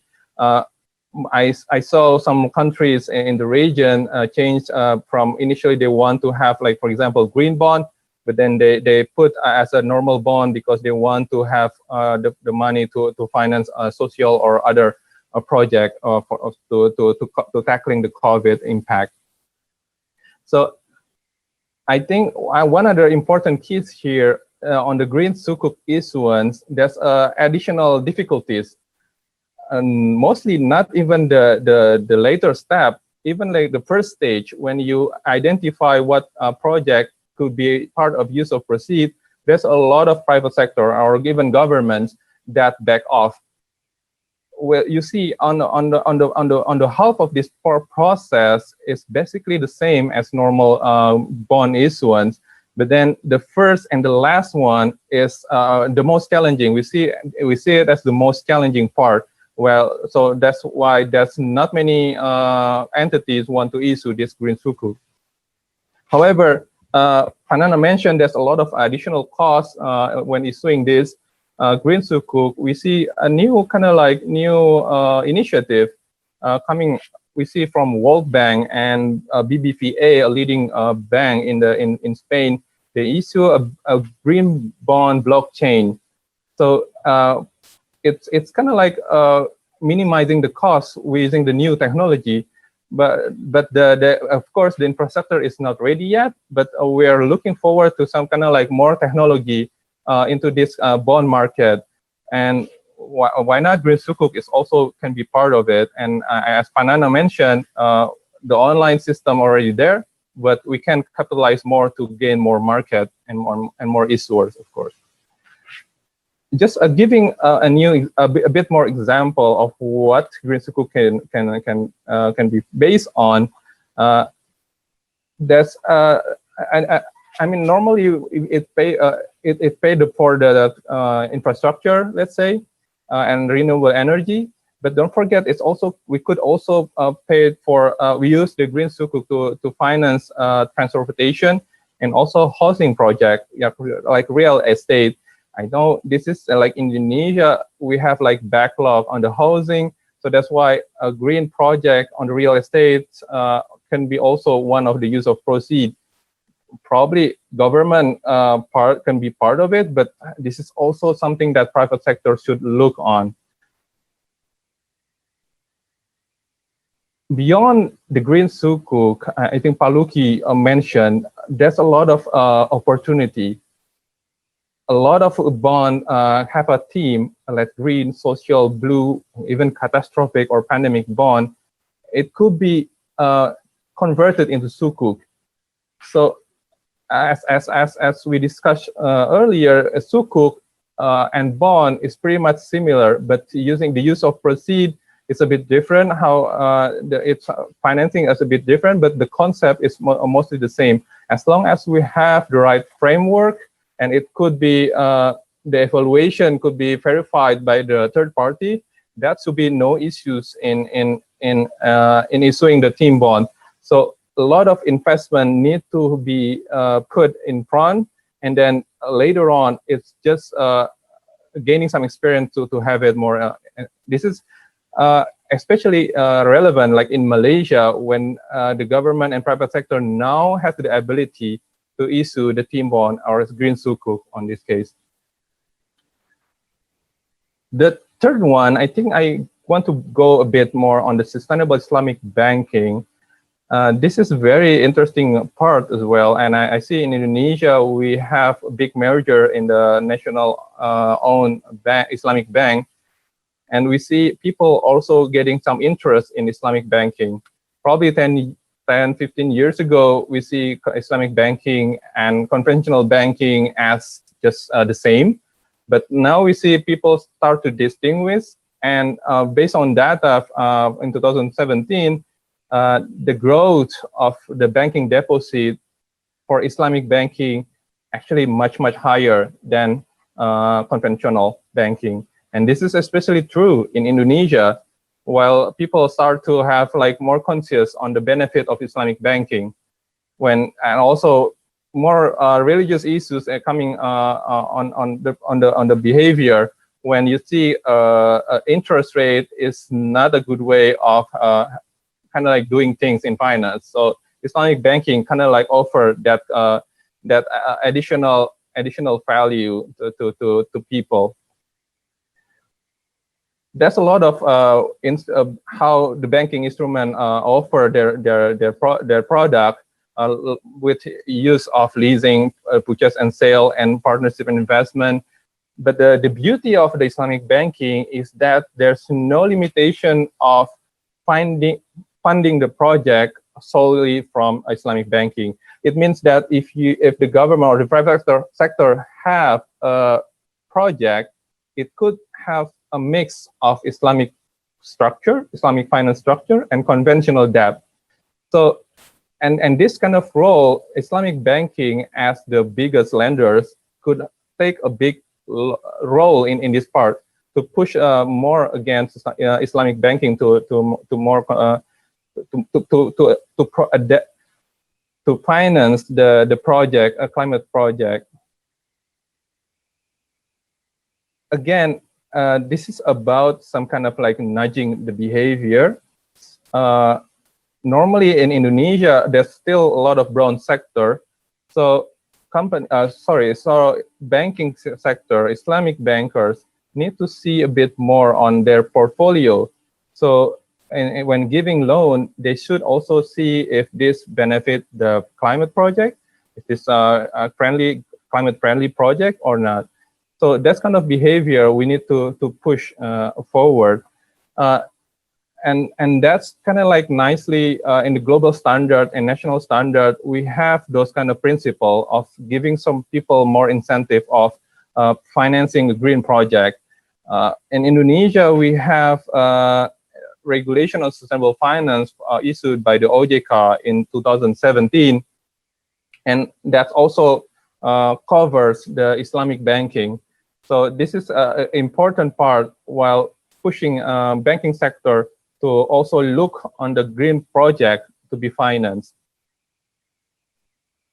Just to give you some example, last year ESCAP and partners having some short survey for a financial institution across the region, mostly in Southeast Asia and South Asia. We see how aware their institution into the environment and social risk management. We see country like Philippines because I think and Bangladesh, Sri Lanka because they're kind of like have a lot of pressure from the disaster risk. They're kind of like aware on this kind of environment issue. While Indonesia, we see a lot of our respondents a bit less believe on the kind of like environment and social risk problem. But the trend is it's keep increasing. The awareness is still need to be moving, and I mentioned earlier how the normal practice need to be changed. The loan need to be also addressed to the environment and social project. Let's say, and you see here, country like Sri Lanka and Bangladesh now their financial institution thinking that their loan to the green project is actually perform very well compared to Indonesia, Myanmar, for example. It's kind of like it's loan performance between green project and non-green project is a bit similar, but we should see and we should promote this kind of behavior more and more. I would like to move now on kind of like a new idea on the financing climate, and also part of it is with the Islamic finance. This is a bit new one, and we probably have some innovative things. We see a good example multilaterally and bilateral example on the climate or SDG debt swap. In multilateral example, we see WWF is really promoting this and debt for nature. And our sister organization, ACLAC, also push this agenda, and also this is already been promoted by the UN Secretary General to have a debt for climate adaptation swap, especially in the Caribbean, when their debt level is more than 90% of the GDP. So this is a very, very important issue, especially under the COVID, when the debt is accumulated very, very quickly. Some bilateral example also we have in Indonesia, for example, with Germany in 2007 and 2017, and also with US aid, while Indonesia also benefit the program.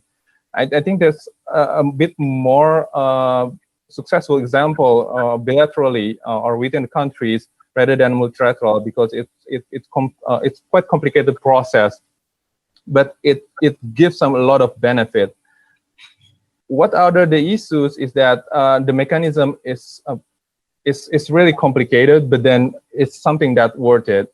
For example, if you see the scheme that I present here, normally and the above one, normally the government or private sector gives some debt service obligation to the creditor.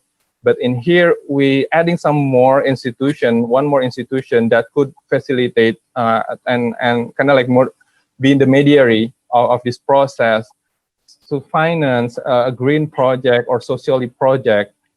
And this kind of like, I probably like something like SDG Indonesia one, or something that could be put together with a lot of stakeholders. We're thinking of working together with the Development Bank and international finance institution, and also partners to have this kind of mechanism. What interesting is that we throw out this kind of idea, and for some countries like Kazakhstan, they said, oh, government probably don't have much debt, but then the private sector want to have this kind of scheme. So what we can do? So that's also a lot of interest coming on this one. And the benefit of having the strong intermediary role is that it could also be as a guarantor or in mudarabah scheme or sharing scheme. And also it could issue a new green sukuk from this body to finance the project, and also to return the payment to donors. So that's kind of things that interesting to overlook on. Park, can you take just a couple more minutes? I think. Sure, I was about to finish. One other thing is the infrastructure PPP. How this link into Islamic finance and infrastructure PPP is. This is very linked because, as mentioned, the Islamic finance is really need to be backed by assets, and then infrastructure PPP is really fit in. ASCAP promoting this PPP, we have a network, and we have the web portal when we accumulate project across our member states, and then investor can chip into the project and see what's their project, their goal look on the project. So to conclude, we need some partnership approach between government, private sector in United Nations, CSO in international organization to promote this climate financing. And Islamic finance is one of good tools on that. Thank you very much for the attention, and looking forward for a question. Thank you. Over to you, Joanne. Thank you so much, Park. That was fascinating, and I very clear. I mean, there was a lot that you covered, of course, but it was a very clear outline of just how flexible and the number of options that we actually have when we're talking about Islamic finance, and how Islamic finance can be leveraged to work together with other forms of finance in order to achieve the Paris Agreement. So some very exciting ideas across both presentations. I'm looking at a couple of questions here, and I'm conscious that our time is not, doing us any favors, but We'll try and take about 5 minutes. I've got a couple of questions here. The first question is from Mansoor, who is wanting to ask Pak Nana, can you tell us a little bit about the gender roles in climate change and how the Sukuk might have been trying to address gender as well? And then also a question also on the Green Sukuk from Marisa from IPB. One of the main reasons that renewable energy development in Indonesia is often considered not bankable enough, as there are still not enough data about how much the benefits that can be gained from the renewable energy, which result in low private investment in our renewable energy. Could you elaborate further about how the Green Sukuk will give incentive for renewable energy projects in the country? As also, I remember that under Sharia law, you shouldn't invest in risky activities. Perhaps, Nana, you can tell us a little bit, respond to those two questions, and then I'll come back to Hasanuddin. Yeah. Thank you, John. What was the first one before? The first one was around gender. How is gender? Oh, yeah. How are we addressing gender in the book? Yeah. Okay. Thank you for the question.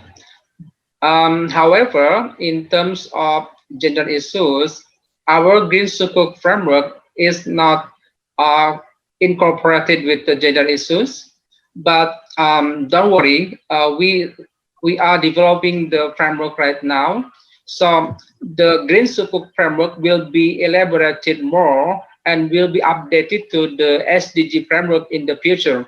So not only the green sectors will be covered by the framework, but also all SDG sectors will be covered by the framework. So we also can go to the market by using the same framework to issue Green Sukuk, green bond, and also to issue SDG bonds. Next year, inshallah, the framework will be available in our government to issue the SDG bonds, and hopefully 2021, yeah, we're gonna issue the SDG bonds.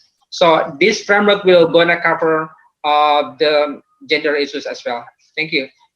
And for the second one, it's about the energy sectors project that highly considered as highly risk.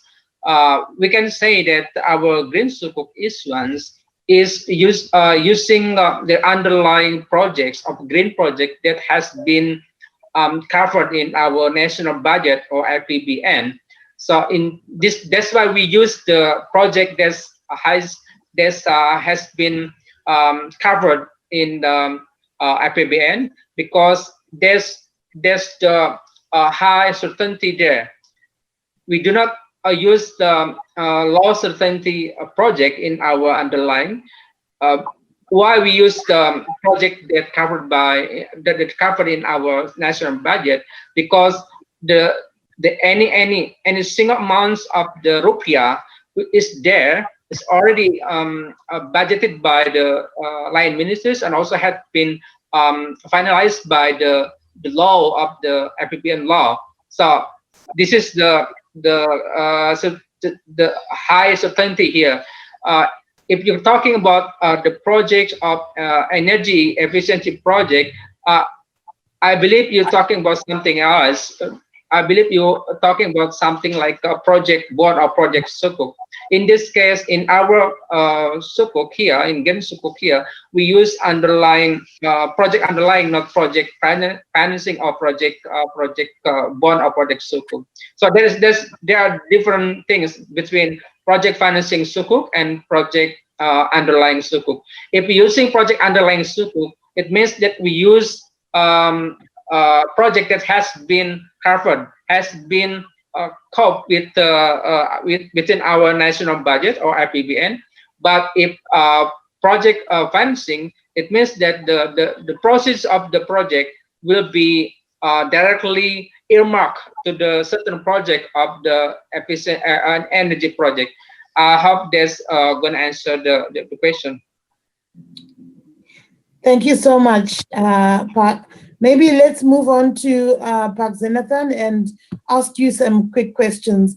One question is around, what have been the biggest challenges? If you're looking at the Indonesia market, what would you say are the biggest challenges in deploying Islamic finance in the way that you've described here? Particularly, give us some of the challenges around the banking sector, Islamic banking, and tell us a little bit about what are some of the challenges for deploying Islamic finance instruments to achieve climate change outcomes. Thank you. Thank you, Joanne. I think the biggest challenge that we can implement in Islamic banking, for example, is that the mindset or the people still thinking that there's no difference between Islamic banking and conventional banking.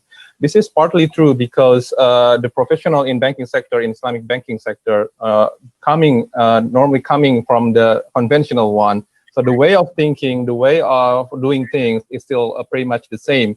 But I see some changes now. New generation, new perspective on Islamic banking, how to implement it thoroughly is a bit different. As I mentioned, and we see in the news, the government try to push the merger between big national banks, Sharia banks. That will give some new power for the Islamic banking to spread out. But we also need to invite international teams. I mean, competition from international Islamic banking need also to be invited in Indonesia to have a bigger pool of projects. And then again, shifting mindset. This Islamic banking need also to finance a green project. They need to understand that now the time is right to do that. And we cannot support brown sector anymore. We need to have more money to be put in the renewable energy, climate mitigation and adaptation project, and so forth. So I think that's the most challenging part, when we need to shift people mindset from normal and the similarity of between conventional and Islamic, and we go to the Islamic banking fully with all the benefits. Thank you. Okay, just one last question for you. I mean, given the COVID crisis and the pandemic, you started off with that interesting slide of the different waves. How have you found COVID affecting the work in Islamic finance? Has there been a positive or negative impact? And have you seen an upsurge of Islamic finance providers maybe stepping up to support the COVID response as well? And if so, can this also be translated into climate change a bit more? Thank you. I think for this year, is people pretty much wait and see, because a lot of changes are going on, a lot of hits. People can to wait and see. But the demand to look again on Islamic finance is very huge. ASCAP, for example, with a partner like Unitar and other in North Central Asia, for example, they're demanding how Islamic finance can also help. I even contact Minister of Finance of Indonesia if they could share their experience for green sukuk to be how to issue the green sukuk in the globally, or even in domestic market with retail part. So there's a lot of you see, when the COVID hits, it means that we need some additional or innovative financing, and people also look Islamic finance as part of it. So it could fit into bigger picture when people start to asking what can we do more, and Islamic finance could also be one good option. Thank you, Joanne. No, thank you so much, Pak. And both you and Pak Nana have really highlighted some really exciting opportunities in the financing sector. Certainly, Islamic finance has has a very big role to play, and particularly in countries such as Indonesia, where stakeholders can quickly come up to speed in terms of Sharia law principles and financial principles that can come together on the SDGs. Unfortunately, our time is actually what's been our biggest binding constraint here. We have a second session that also has to take off. And so I think we will draw a line here. Thank you very much to both of you for your insights and your presentations. Thank you for, really highlighting some of the opportunities that are out there. And I think these are areas that we'll all be able to look into after this event. I know that the webinar organizers will also be filling in answers to the questions that have been tabled. So for those who are participating, please realize that we will get back to you with presentations and with some of the answers to the questions. That's it from me. Perhaps let me hand over back to Ranjit. Thank you so much.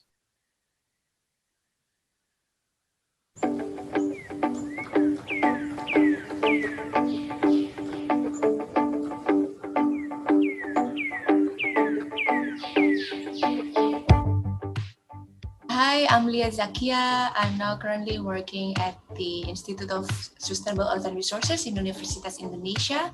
I'm managing research collaboration on climate change with universities in Indonesia and Australia.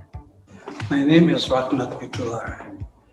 I'm the former Minister of Environment of Indonesia and the former President for Climate Change of Indonesia. In 2015, when I was working for the Office of the President's Special Envoy for Climate Change, I was, assigned to go to COP and help in the Indonesia Pavilion to organize seminars and talk shows and activities around there, and then also to create some events related to youth actions, not only in Indonesia, but also engaging youth across the globe.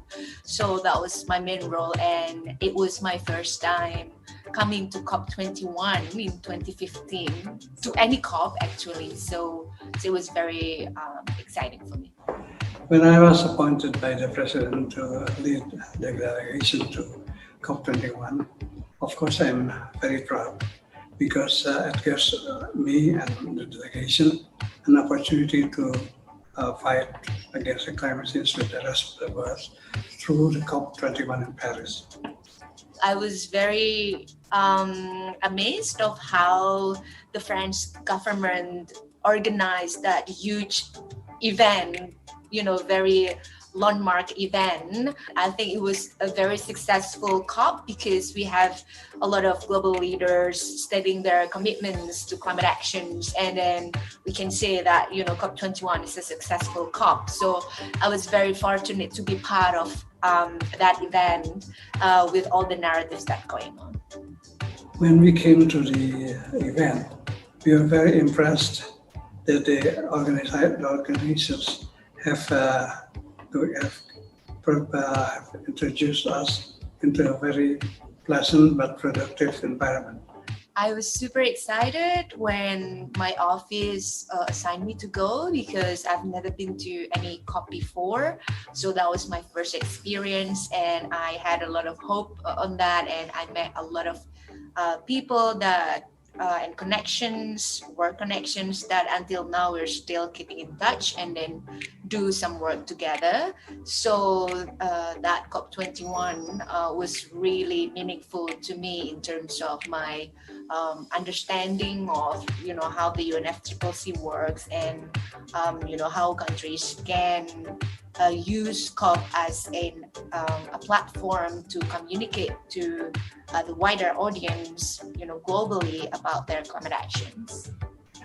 COP21 in Paris is very important because it recognizes the importance of the third world, of the NGOs, of everybody, not only government. So it is very important, and it gives a very good impression to the whole world. Although the COP is very serious, but we have become friends, and with the French Minister of Environment, the COP chair, the president of the COP, even given me a watch engraved with his name here until I wear until now, and it is in my memory. My hope that all of us, the governments, private sectors, NGOs, communities, individuals, you and I, will put more attention and then put more actions on climate change, because we don't have much time. We only have 7 years and a few more days based on the climate clock if we are to limit the increase of temperature below 1.5 degrees Celsius. So we really need to get our act together and do the individual changes as well as systemic and wide changes in the governments. And that, you know, this is us facing one of the biggest threat of human population, and I think we need to take this as an urgent matter, you know, that we have to transition to a low carbon economy and faster than what we are doing right now. I think at this opportunity, I'd like to extend congratulations to the French government, to those who have attended COP21, and congratulations for the good work done, and we hope that we can work again together to proceed to fight the climate change. So congratulations. Thank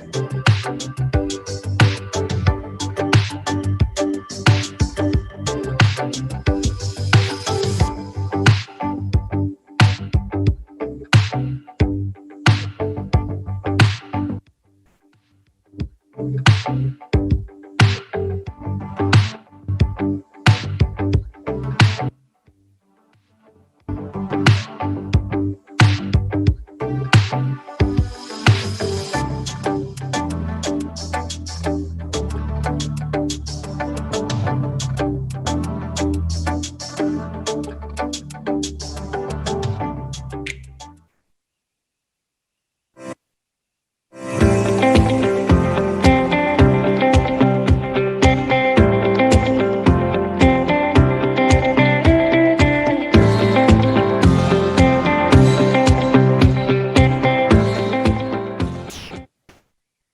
Ladies and gentlemen, we'd now like to proceed with our second panel discussion for the afternoon.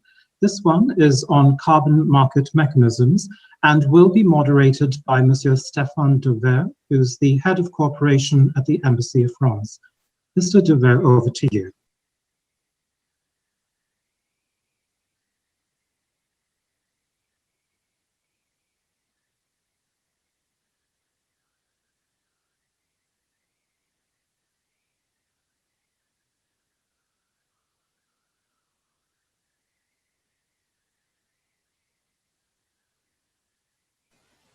I'm so sorry to interrupt, Mr. Dever. We cannot hear you. I believe your mic may be muted. I'm sorry. Yes, it was. I'm very sorry. All right, please proceed. Yeah, I just want to get back a little bit to the past, because it's important to understand what is the importance of our commitment right now and what was the importance of the Paris agreements and what should be done from Paris agreements. The Kyoto Protocol is probably the first landmark. It was adopted on December 11, 1997, and Kyoto Protocol operationalized, as you probably remember, the United Nations Framework Convention on Climate Change and committed countries to reduce greenhouse gases emissions. So it raised, at this time, 1997, tremendous hopes and expectation. But there were no constraints associated to Kyoto Protocol, and then for 18 long years, nothing happened, or so little. And as Lia, the young lady we have just seen in watching the film, mentioned, we are running out of time, and that's why Paris Agreement has been so crucial, I think.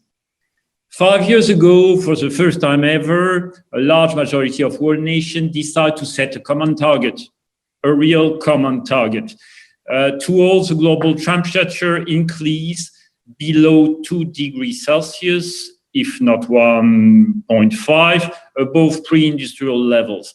Accordingly, each and every country had to set carbon emission reduction goals. And we are all delighted to see that many of the big global warming contributors, including EU and France, are now aligned to the idea of carbon neutrality goals. When there is a will, there is a way. as we commonly say, but now we are really under pressure to prove that it's right. And there is no way to fight against climate change without proper financing. That's why, along with UNDP, we have chosen to celebrate this 50th anniversary by addressing the question of financial landscape. Here we are, and carbon market mechanisms definitely have a huge role to play, as Islamic financing does, as we have just seen. To disclose what is really at stake in terms of carbon market mechanisms, it's my pleasure to introduce you to our two speakers. Andy Samyanugraha, carbon market specialist at UNDP in Indonesia. Welcome, Andy. And Marion Fetter, research fellow, country and climate budgeting from the Institute for Climate Economy. Let's start with Andy Samyanugraha, better known as Sam. Sam, you are technical officer for market-based instrument in Indonesia. You are working to support Indonesia in increasing its readiness to implement innovative, result-based, carbon price-based incentive mechanism. The aim is, of course, to scale up the country climate change mitigation actions. Sam, you hold a master degree in sustainable technology from University of Boras. And before joining UNDP, you worked for environmental support program with Danida, and you have been Indonesian negotiator for market-based issues under UNF3C negotiations. And you worked for National Council on Climate Change as head of Carbon Trade Mechanism Division. Sam, floor is yours. Thank you very much, Stefan, and ladies and gentlemen, thank you very much for this opportunity. Please allow me to share my screen. I have, let's see, this one.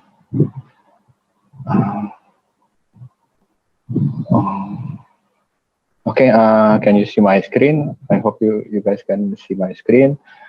So I would like to convey some information regarding the works we have been doing in improving readiness towards carbon pricing implementation in Indonesia.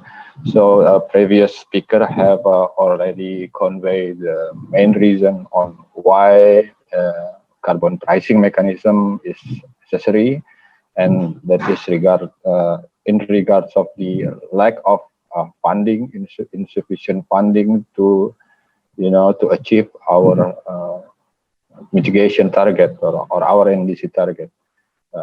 Previous speaker have already conveyed information about how much money is estimated as needed if Indonesia wants to achieve its NDC target. And we can conclude that it is impossible for the government budget alone to cover that budget. So we need to promote non-party stakeholders' participation in achieving the NDC target in more specifically way in how they can invest more towards green projects, climate mitigation, and so on.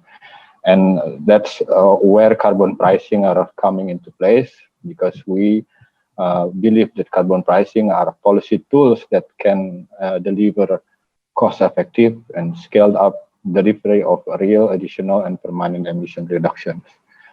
We already know that many countries have been implementing carbon pricing instruments in the form of emission trading system and carbon taxes around the world. You can see the map here, and the green color represents that those countries that already implement or are scheduling ETS implementation, where we know EU is the pioneer on this field, and the blue one represent countries that already implement or scheduling carbon tax implementation, and the yellow countries are those who are considering carbon pricing instruments. And you can see that in this map, Indonesia is among the one that is considering carbon pricing instruments. And we also know now that Indonesia is developing a presidential regulation on carbon pricing. And if this policy come into place, then Indonesia can, move up the ladder, not only considering, but we can say maybe scheduling or even implementing the carbon pricing instruments. The presidential regulation objectives will cover several areas. And first, it will provide policy framework for NDC and its support from carbon pricing. Second one is it will provide general guidelines on carbon pricing implementation. It will provide clarity on carbon pricing governance in Indonesia, both domestically or internationally. And it will also relate it on how Indonesia can or will involve in the Article 6 cooperative approaches under the Paris Agreement. And next one is the incentive options for those parties or for those people who would like to scale up their climate action. It will provide legal framework for innovative environmental financing. And the last one, it will support environmental financing instruments development. So the policy is quite broad, but the focus is on carbon pricing implementation. The policy development process itself has been started since the November last year, 2019, where it was kicked off around in Jakarta, and it was the process was formally announced during a cabinet meeting on carbon pricing in July 2020, where the president himself led the cabinet meeting. And the first public consultation on the draft regulation was held a couple of weeks ago in this month, December 2020. So in terms of time, I think I will go on to the readiness status of Indonesia in terms of implementing carbon pricing instrument. I categorize the readiness element according to the OECD report in 2010, where we have several readiness element categorized into three broad categories. First is the policy category. So if we see from the first readiness element, if Indonesia wants to implement carbon pricing instrument, first we need to have identify our mitigation potential and cost. This is very important because most carbon pricing instrument, especially if it is a mandatory carbon pricing instrument, will involve some kind of emission cap. And to set the emission cap, we need a very good information about this mitigation potential and cost. We don't want a cap that is too tight that can hurt our developing economy. And in the contrary, we don't want an emission cap that is too loose, that does not reflect our ambition and contribution to the global mitigation action. And in this area, we have been doing some works, and the reason one is that we have identified mitigation potential and cost for power sector and 8 energy-intensive industries. The second element is in terms of selecting appropriate policy design. And choosing policy design, of course, is very important.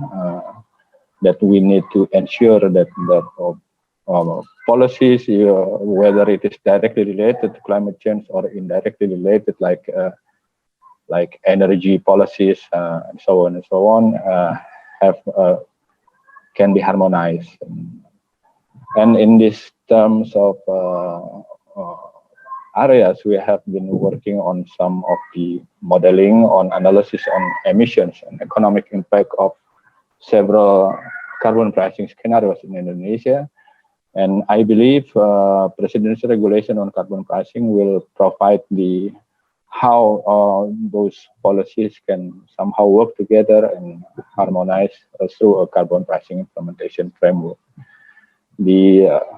About sharing possible carbon revenues is also very important and have been questioned by many people. And in this area, I believe that President's regulation on carbon pricing will also provide the carbon pricing, the implementation framework of sharing possible carbon revenues. And also, I would like to mention that some of our works and also previous work under the government of Indonesia have been incorporate this aspect into their modeling. And then the next one is the policies to encourage pilot activities.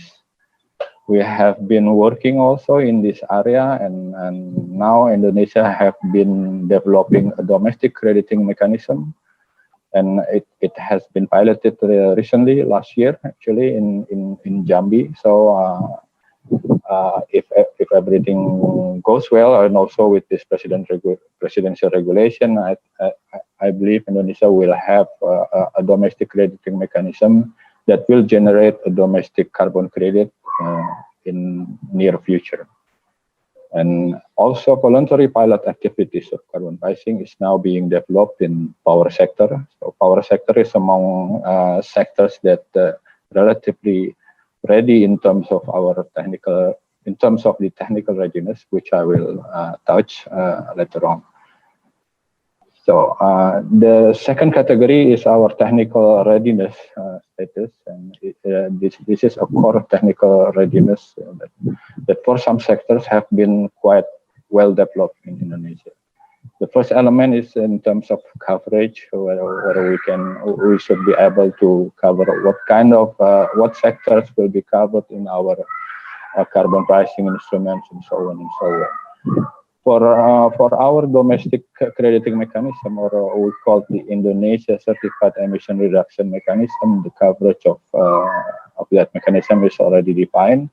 And for our upcoming voluntary pilot in power sector, it is now being discussed. But the initial idea is that maybe in this voluntary pilot in the power sector, the coverage will be coal power plant above 100 megawatt in capacity.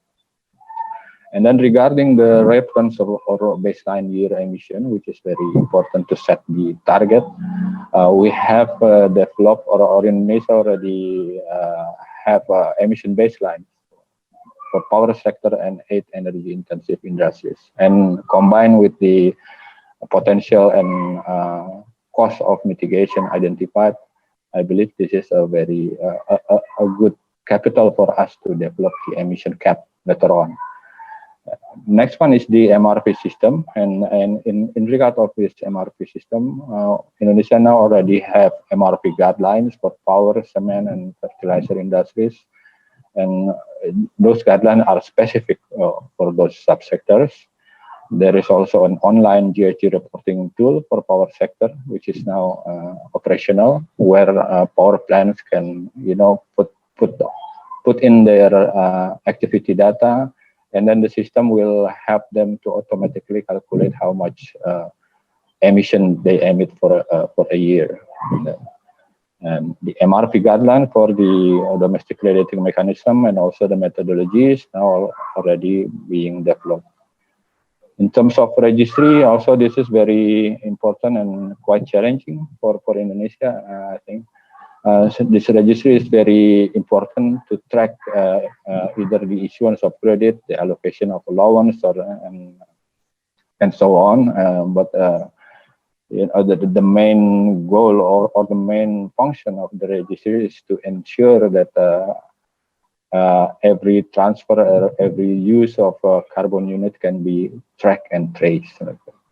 And in this regard, we already have this national registry system, or SRN, now is established in the Ministry of Environment and Forestry, and it is now continuously being improved to enable the system to track the issuance of credits of mitigation action, that is in particular those mitigation actions registered under the ICER mechanism. And also, SRN is now being improved with the ability to log transactions, which is needed to track domestic transfer and use of carbon units. And the last category of the readiness status is in terms of institutional and legal readiness. And I would like to share the readiness status on this category, starting from the responsibility for collecting emissions data, which is very important because we need to have good information on how much exactly a facility or an entity or an organization emits GHG gases. And for this area, at the national level, the one who is responsible for collecting emissions data is the Ministry of Environment and Forestry, but the technical line ministry, like the Ministry of Energy and Mineral Resources, and also the Ministry of Industry, is the responsible parties to collect facility level emissions data for power and industry sector. In terms of legal framework, it has been implemented in each ministries and have been assisted by the reporting tools, just like what I mentioned before. In terms of issuance of trading units, this is also very important, and for now, it will depend on which ministries will organize and operationalize the carbon pricing instrument. For example, the Ministry of Environment and Forestry will be responsible to issue carbon credits or ICER, and the MEMR will be responsible for issuing trading units related to the upcoming piloting in the power sector. Some institutional and legal challenges also will be there, of course, but we will, steps or efforts to overcome those challenges is continuously taken by those ministries.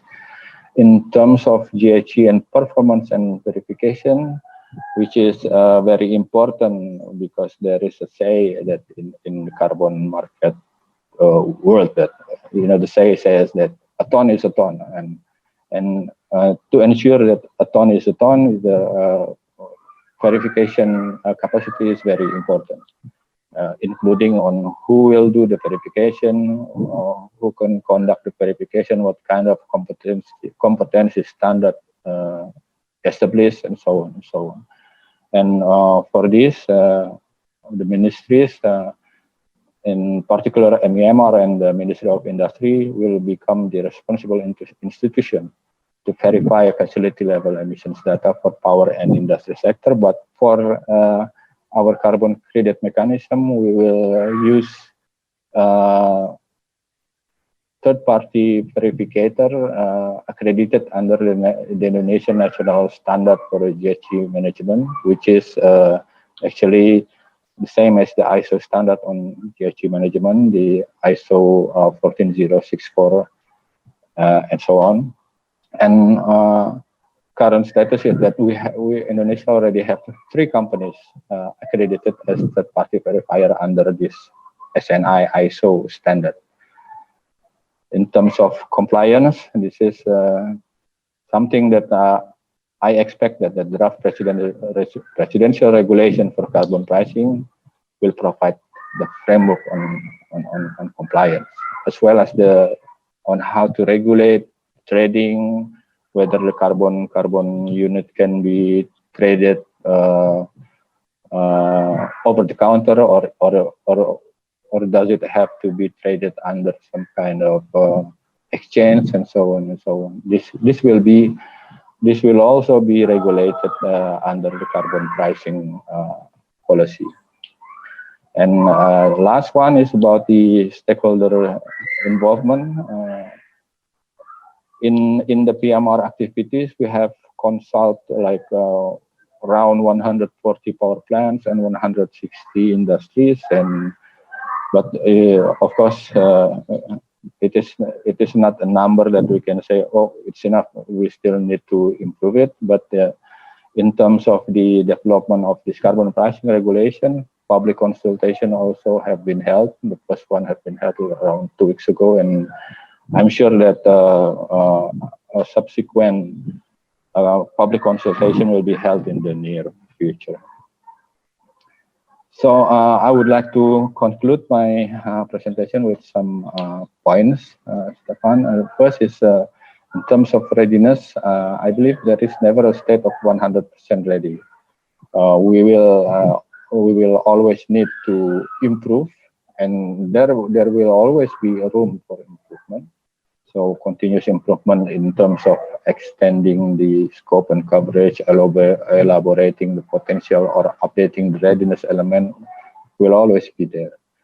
And second one, that I believe the Indonesian market readiness has been accelerated to a level that could enable limited piloting. So voluntary pilots should be encouraged, which is now being developed in the Ministry of Energy and Ministry of Environment, and then followed with mandatory pilot when the regulation like emission cap is established. And the last one is that the upcoming presidential regulation on carbon pricing, it will become an essential regulation umbrella. It will become a policy basis to implement carbon pricing in Indonesia. But however, there are many technical details that are still not regulated or defined in that draft regulation. So I believe the related ministry, after this regulation is issued, will have to work hard, to fill that detail gap with guidelines, etc. And I believe this is an area where international community, donors, etc., can work together and help the government in developing this carbon pricing instrument implementation in Indonesia. And my proposed priority areas of work are, working design of each carbon pricing instrument first, and then second one is the MRV related elements, like how to set baseline for subsectors, target, emission cap, methodology, etc., etc. And the last but not least, of course, capacity building. And I believe it is strengthened with international experience sharing and lesson learned. It will be more beneficial for carbon pricing implementation in Indonesia. Thank you very much for the time. I will stop here. Back to you, Stefan. Thank you. Thank you, Sam. It was really a very interesting presentation, because too often we consider that we just have to decide, the mechanism has to be set, and that's all. And you have proven that it has to be well thought, it has to be well elaborated before being implemented, and that is not as simple as that. You just have to proceed wisely, otherwise a great idea could turn to a failure. So it's very important. And then you raise the idea, and it's very complicated to balance the time requested to set a perfect scheme and the emergency, in a way, to address the issue. So I think we will have plenty of questions afterward. I'm very sure, Sam. I have some, personally. Let's move to our second speakers, and we will have the Q&A session afterward. Our second speaker is Marion Fete. Marion Fete joined I4C to work on green budgeting, which is an assessment of public revenues and expenditures from an ecological point of view. The objective is to develop a tool to scan public budget to highlight what are the positive actions, where efforts have to be done, and what are the measures that have to be discussed in priority. Marion also works on global carbon markets. That's the reason she is with us today. And there's usage of the carbon markets mechanism. Marion holds a master's degree in public policy management from Sciences Po Lille and Audencia Business School in Nantes, if I'm not mistaken. Before joining I4C, Marion worked for greening companies' value chain with the WWF France and for financing solar farms in South Africa. Marion, the floor is yours. Thank you. Hello, everyone. Thank you so much for the invitation. So I work at the Institute for Climate Economics in France. And today I will present you a study about carbon revenue use. So let me a second to share you my screen.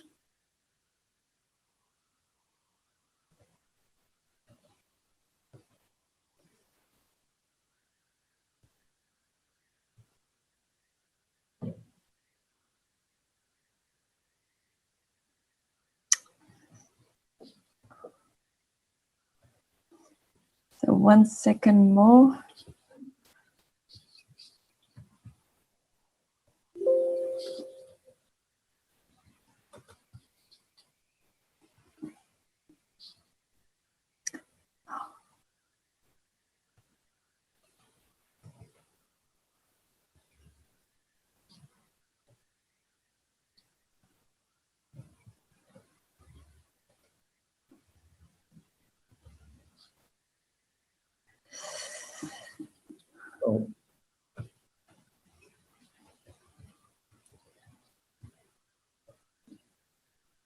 Maybe by letting you finding out. Does it work now?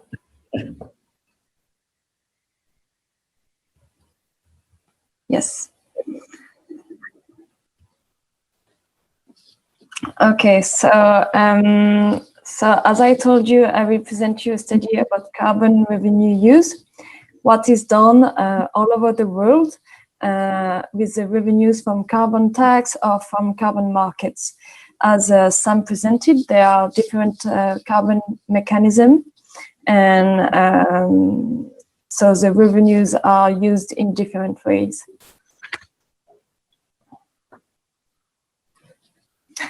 So first, I would like to present you a map about carbon revenues all over the world. So you can see in the right upper screen that revenues have increased over time. In 2020, we are almost at 50 billion US dollars coming from carbon systems.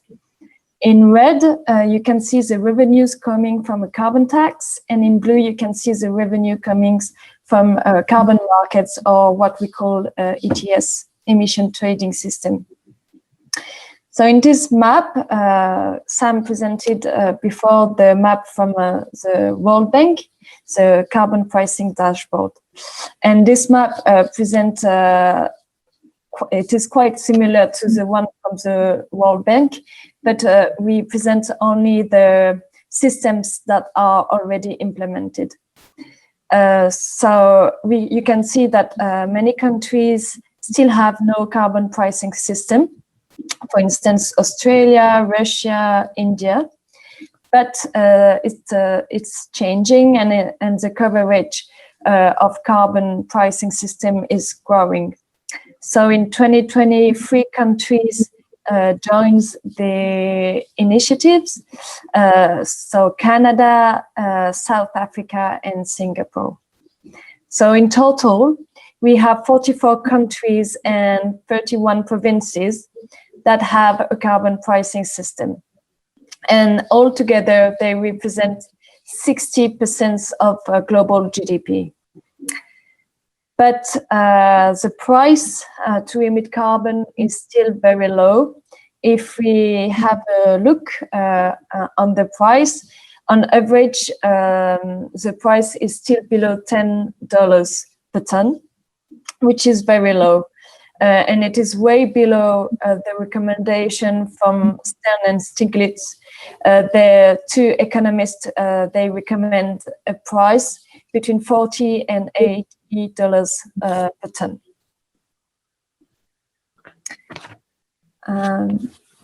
So I will present you today the carbon revenues usage, the possibility that we have to use the carbon revenues. And this presentation is based on the report Using Carbon Revenues.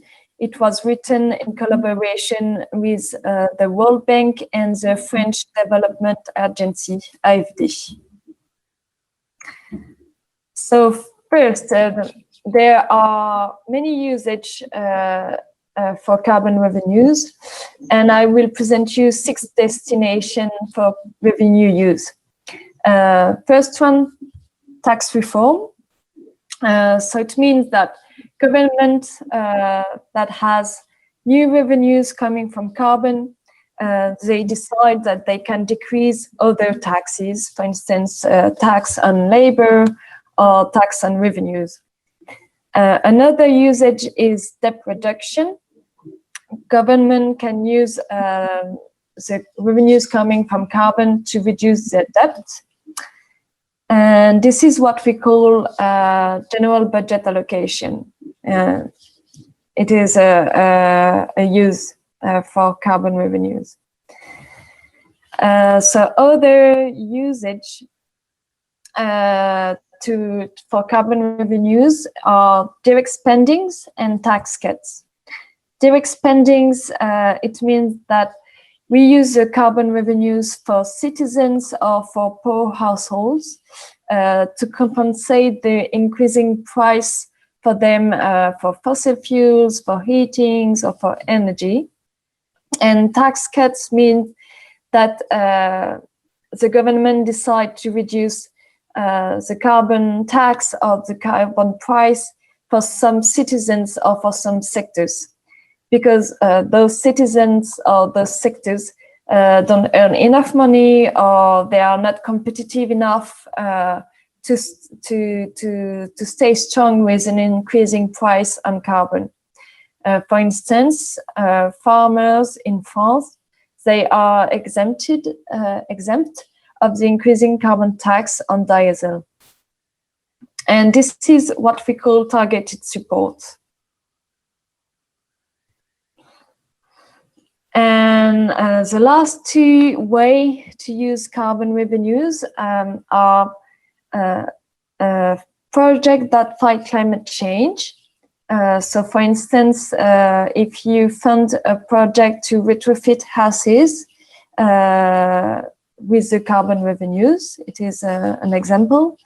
Or development funding. So for instance, you can use the carbon revenues for education projects or for the health system. And this is what we call earmarking. As I presented to you, there is a wide variety of choices on what to do with carbon revenues. So I will present you this graph a bit more. So in the center of the wheel, you can see that nearly half and half of the carbon revenues are coming from ETS and from carbon tax. The revenues coming from the ETS in the second level of the wheel, you can see that they are coming mainly from the EU ETS. And for the carbon tax, they are coming from many countries or provinces, and France has the highest revenues coming from a carbon tax. And in the third floor, in the third level of the wheel, you can see the different usage of what the countries or provinces are doing with the revenues from carbon system. And 2 usage are predominant. In yellow, you can see that the revenues for budget allocation, for general budget, the revenues used for budget allocation are represented 42% of global revenues coming from carbon. And in green, you can see the revenue used for earmarking projects. they represent 47% of the global carbon revenues. So those two usage take the most of the carbon revenues, but it does not mean that the other usage that I presented to you before are not relevant. Those two usage are predominant highly because of the predominancy of the EU ETS and France. The EU ETS is using its revenues mainly for earmarking, and France is using its revenue mainly for general budget allocation. And so the other usage have already proven that they can be highly successful. And this is what I will present you next slide with some example.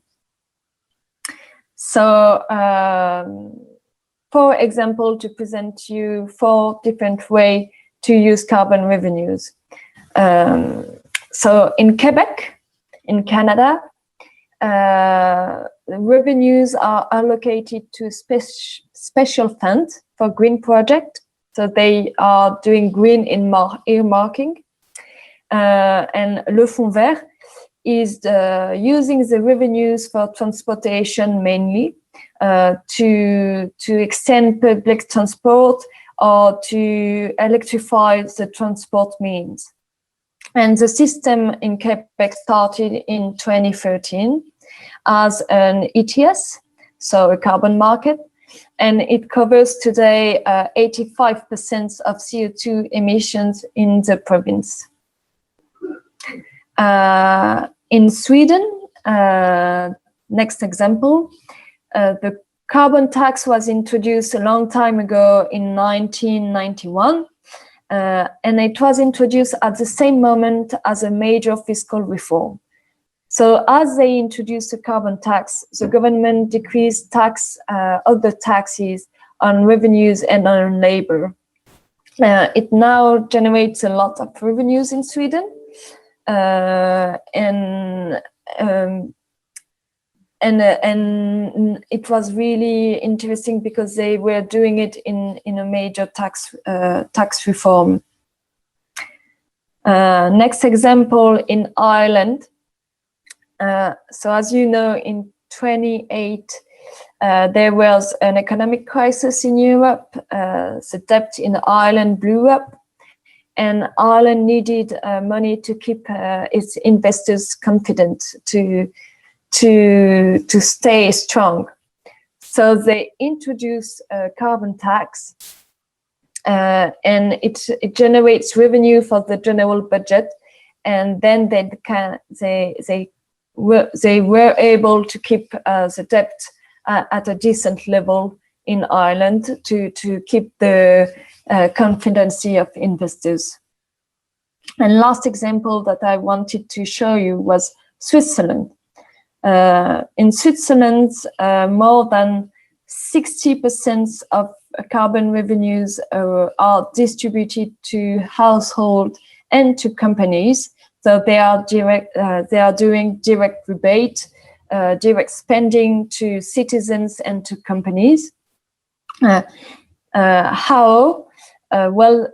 government decreased labor tax for companies, and they decrease social insurance costs for citizens, using carbon revenues to compensate this decrease.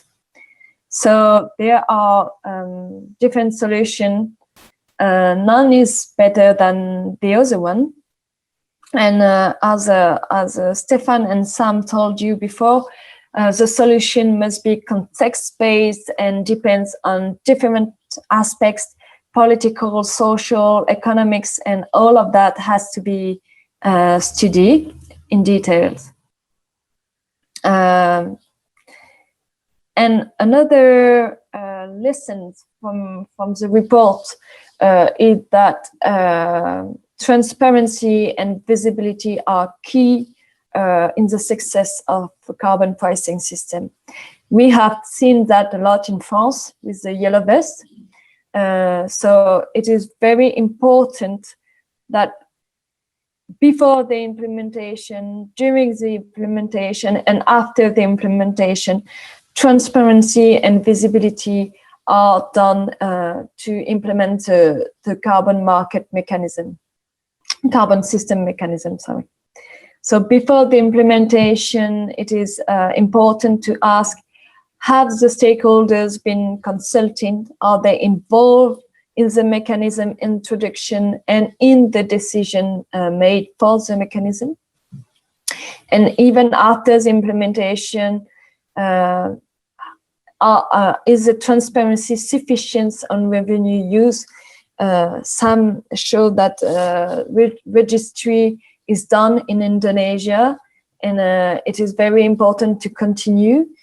Can citizens see what is done with the revenues?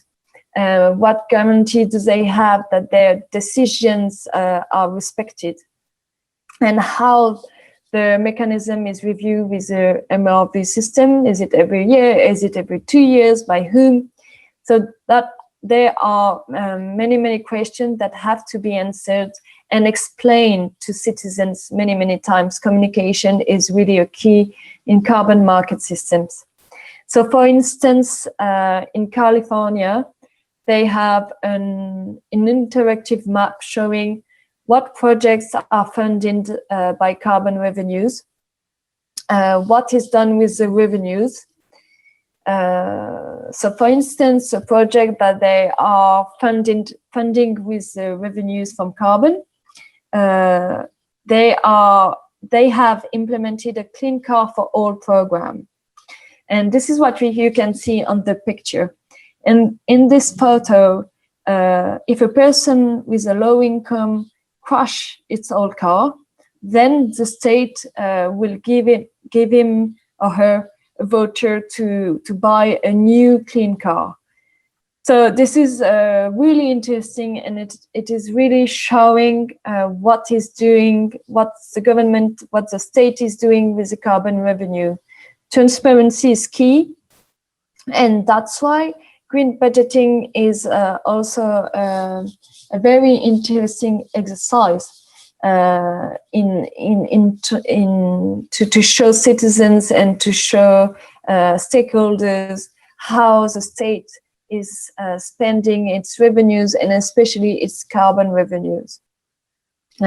So in Indonesia, it's been a long time since the government has done its climate tagging process in the budget. And in France, this year, the government has done its first report on green budgeting. They have tagged green expenditures, but also brown expenditure. This is what you can see in the picture on your right. This report is a first step to take more actions on reducing emissions and to improve the impact of the state expenditures on the environment. So thank you. It was a quick presentation on carbon revenues, but you can have more information about carbon revenues usage or carbon revenue implementation in this report, and on green budgeting in France in the report here. And I stay at your disposal by email or for the Q&A is coming.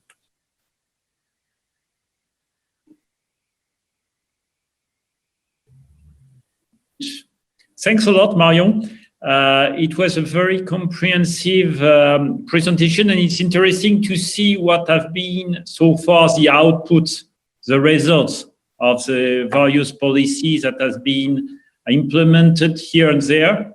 Because for Indonesia, it's of course crucial, because Indonesia is in the midst of the process to implementing.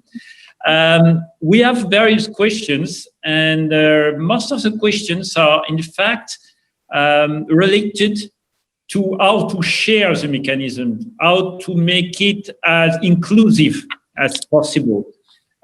We have two questions actually on that respect. One is from Elida Novita, sorry. asking if it's possible for smallholder plantation businesses, referring especially on coffee plantation, to get assistance through the carbon mechanisms. So we understand that it's very possible in principle on what is collected, but of course the question is directed to some to know if there is something that is in the mindset of the ones who are working on that. And the other series of questions on that purpose are from Lia Sartika, who appreciates, as a matter of fact, your presentation. And the question is to Sam as well. She is curious about national registry system. Is this already being implemented? If yes, who are the partner already? Or in which provinces or regions this system has been applied? She would appreciate a bit more explanation about national registry system, as it has been said. And she has another question: where can we access the latest MRV update from the government? Could you direct us to what website we can access? And more globally, I add to that question, is the process of setting this new policy is inclusive? Do you ask for advice of the civil society, companies, or so on? So.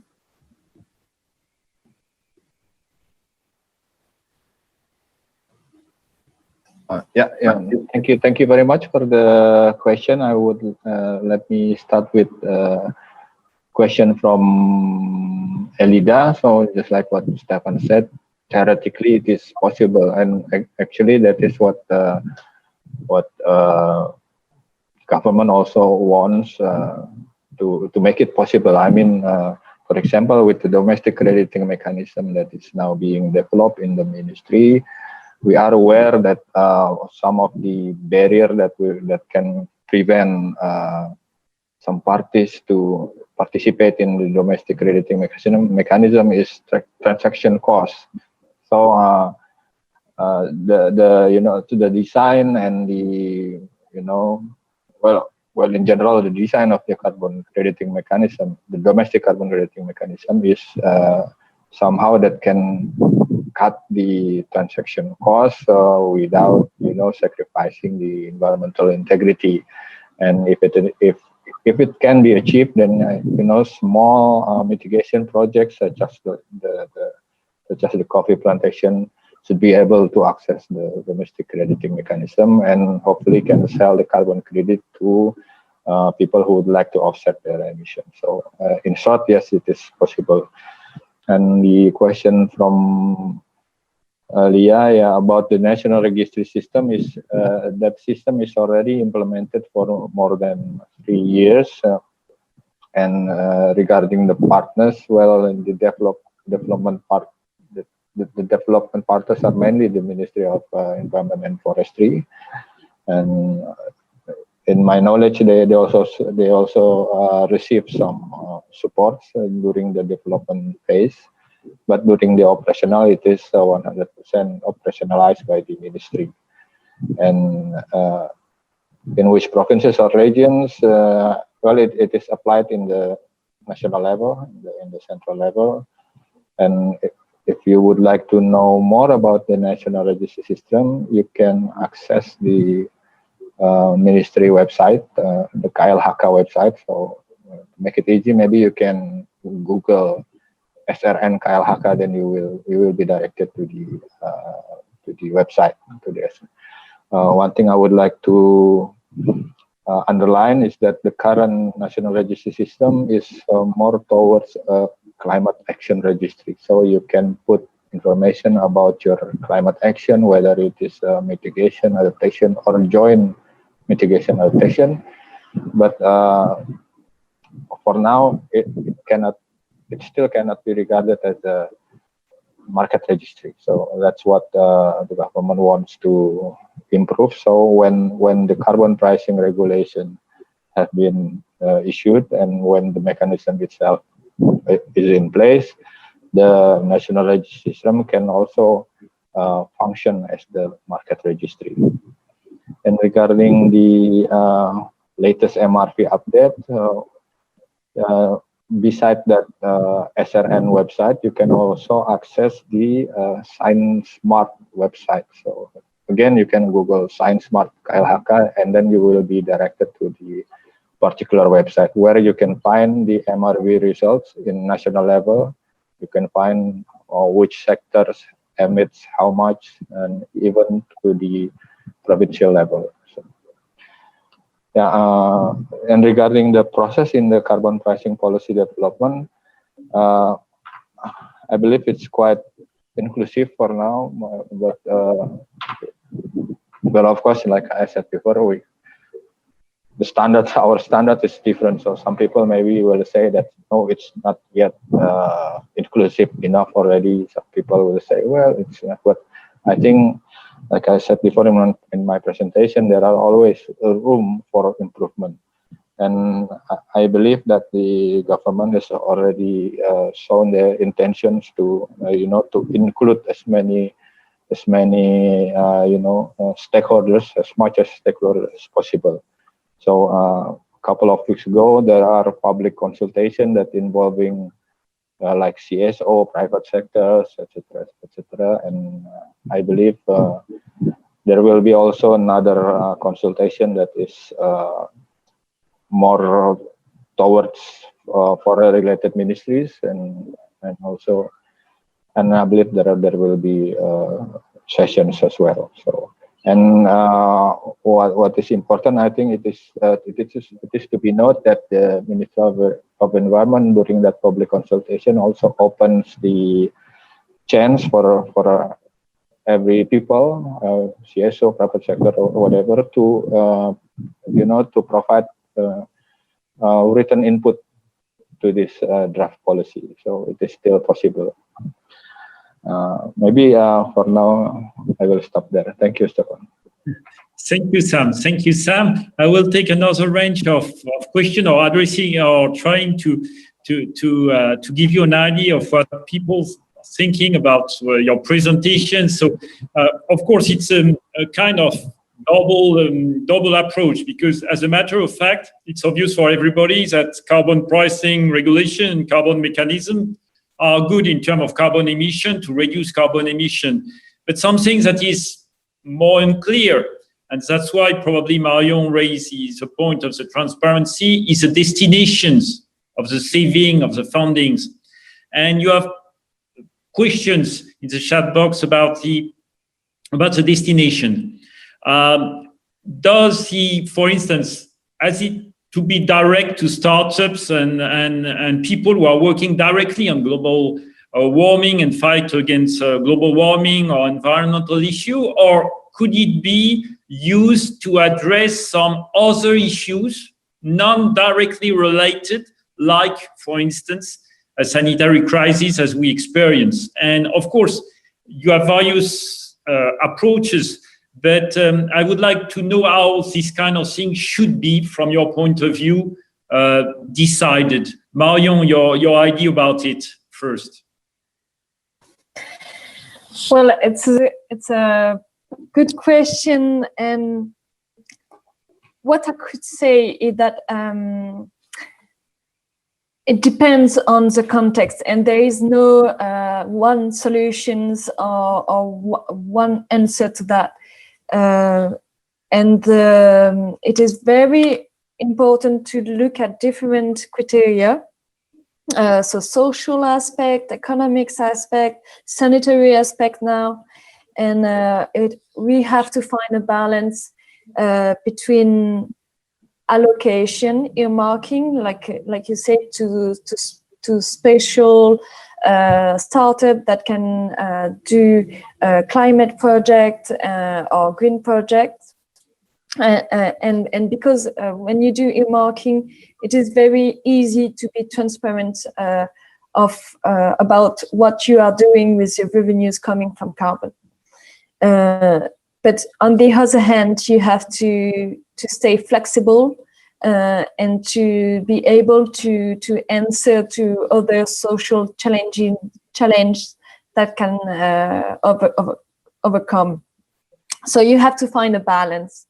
And this is where green budgeting can be interesting for governments, because when you do your green budgeting, especially when you do the brown tagging, you can see how align our policies and expenditures between them. So if you have different criteria, for instance, social criteria and green criteria, then you can assess these expenditures and see if they are aligned with your goal. So yes, you have to find a balance between flexibility, transparency, allocation, and social context. Thank you, Marion. Sam, what do you think at this stage of your implementation process? You are of course uphill a lot, but what do you upstream? What are you thinking about budget allocation of what could be bigger? Yes. I think it is a very important issue to discuss, and Marion had discussed this very well. I think many useful information have been presented by Marion. I support those ideas, but firstly, I would like to also note that this upcoming presidential regulation on carbon pricing, I see it is more like a first portal for Indonesia to implement carbon pricing instrument. There are many details that will be regulated later on in the ministerial level regulation, and one of them is of course regarding the carbon revenues. But one provision have been there in the draft carbon pricing implementation that is the one that is stating that if there are revenue that government can have from this carbon pricing implementation, there has to be some kind of arrangement that can make adaptation activities. They can also take benefit of that carbon revenue. I think we can start from there.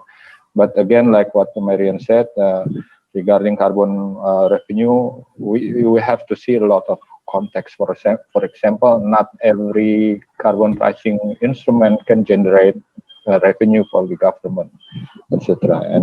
And if it is if the answer is yes, how much revenue can be collected by the government, and how we should manage it. The question about budget allocation, earmarking, etc. It's very basic question, I think. Thank you. Thanks a lot. Thanks a lot, Sam. Thanks a lot, Marion. It's time to wrap up. I think I had the gentle reminder from Ranjit. I just want to conclude by saying, but by what I have heard from this session, the previous one, is that the key word I will keep is innovation, because I think that either by inventing new financial tools or to adapt the existing ones, we are on the process of trying to find solutions and learning by walking. And we are in a hurry, that's for sure. We have to find a solution. Solutions are there, here and there, and everybody has to run. And I see that it's very, of course, it's very dynamic, it's very promising. And I have heard from the Ministry of Finance, and it's very interesting, and the previous session, that the millennial generation is very much on green sukuk. And I think that this is a sign. If the new generation, the millennial, is now on green sukuk, they can be now on debates on every possible mechanism, financial, new, innovative, financial mechanisms. And because of the agility of people who are kind of newcomers, they don't have the bad habits to think on the already paved ways, it's good because we can expect a lot. So thank you all. Thank you for this very interesting session. I think that we have to organize plenty more sessions and to see with you, Sam, in a couple of months where you are, at which stage you are in this precise carbon mechanism. Thank you, Ranjit. It's hand over. Thank you very much. Thank you very much.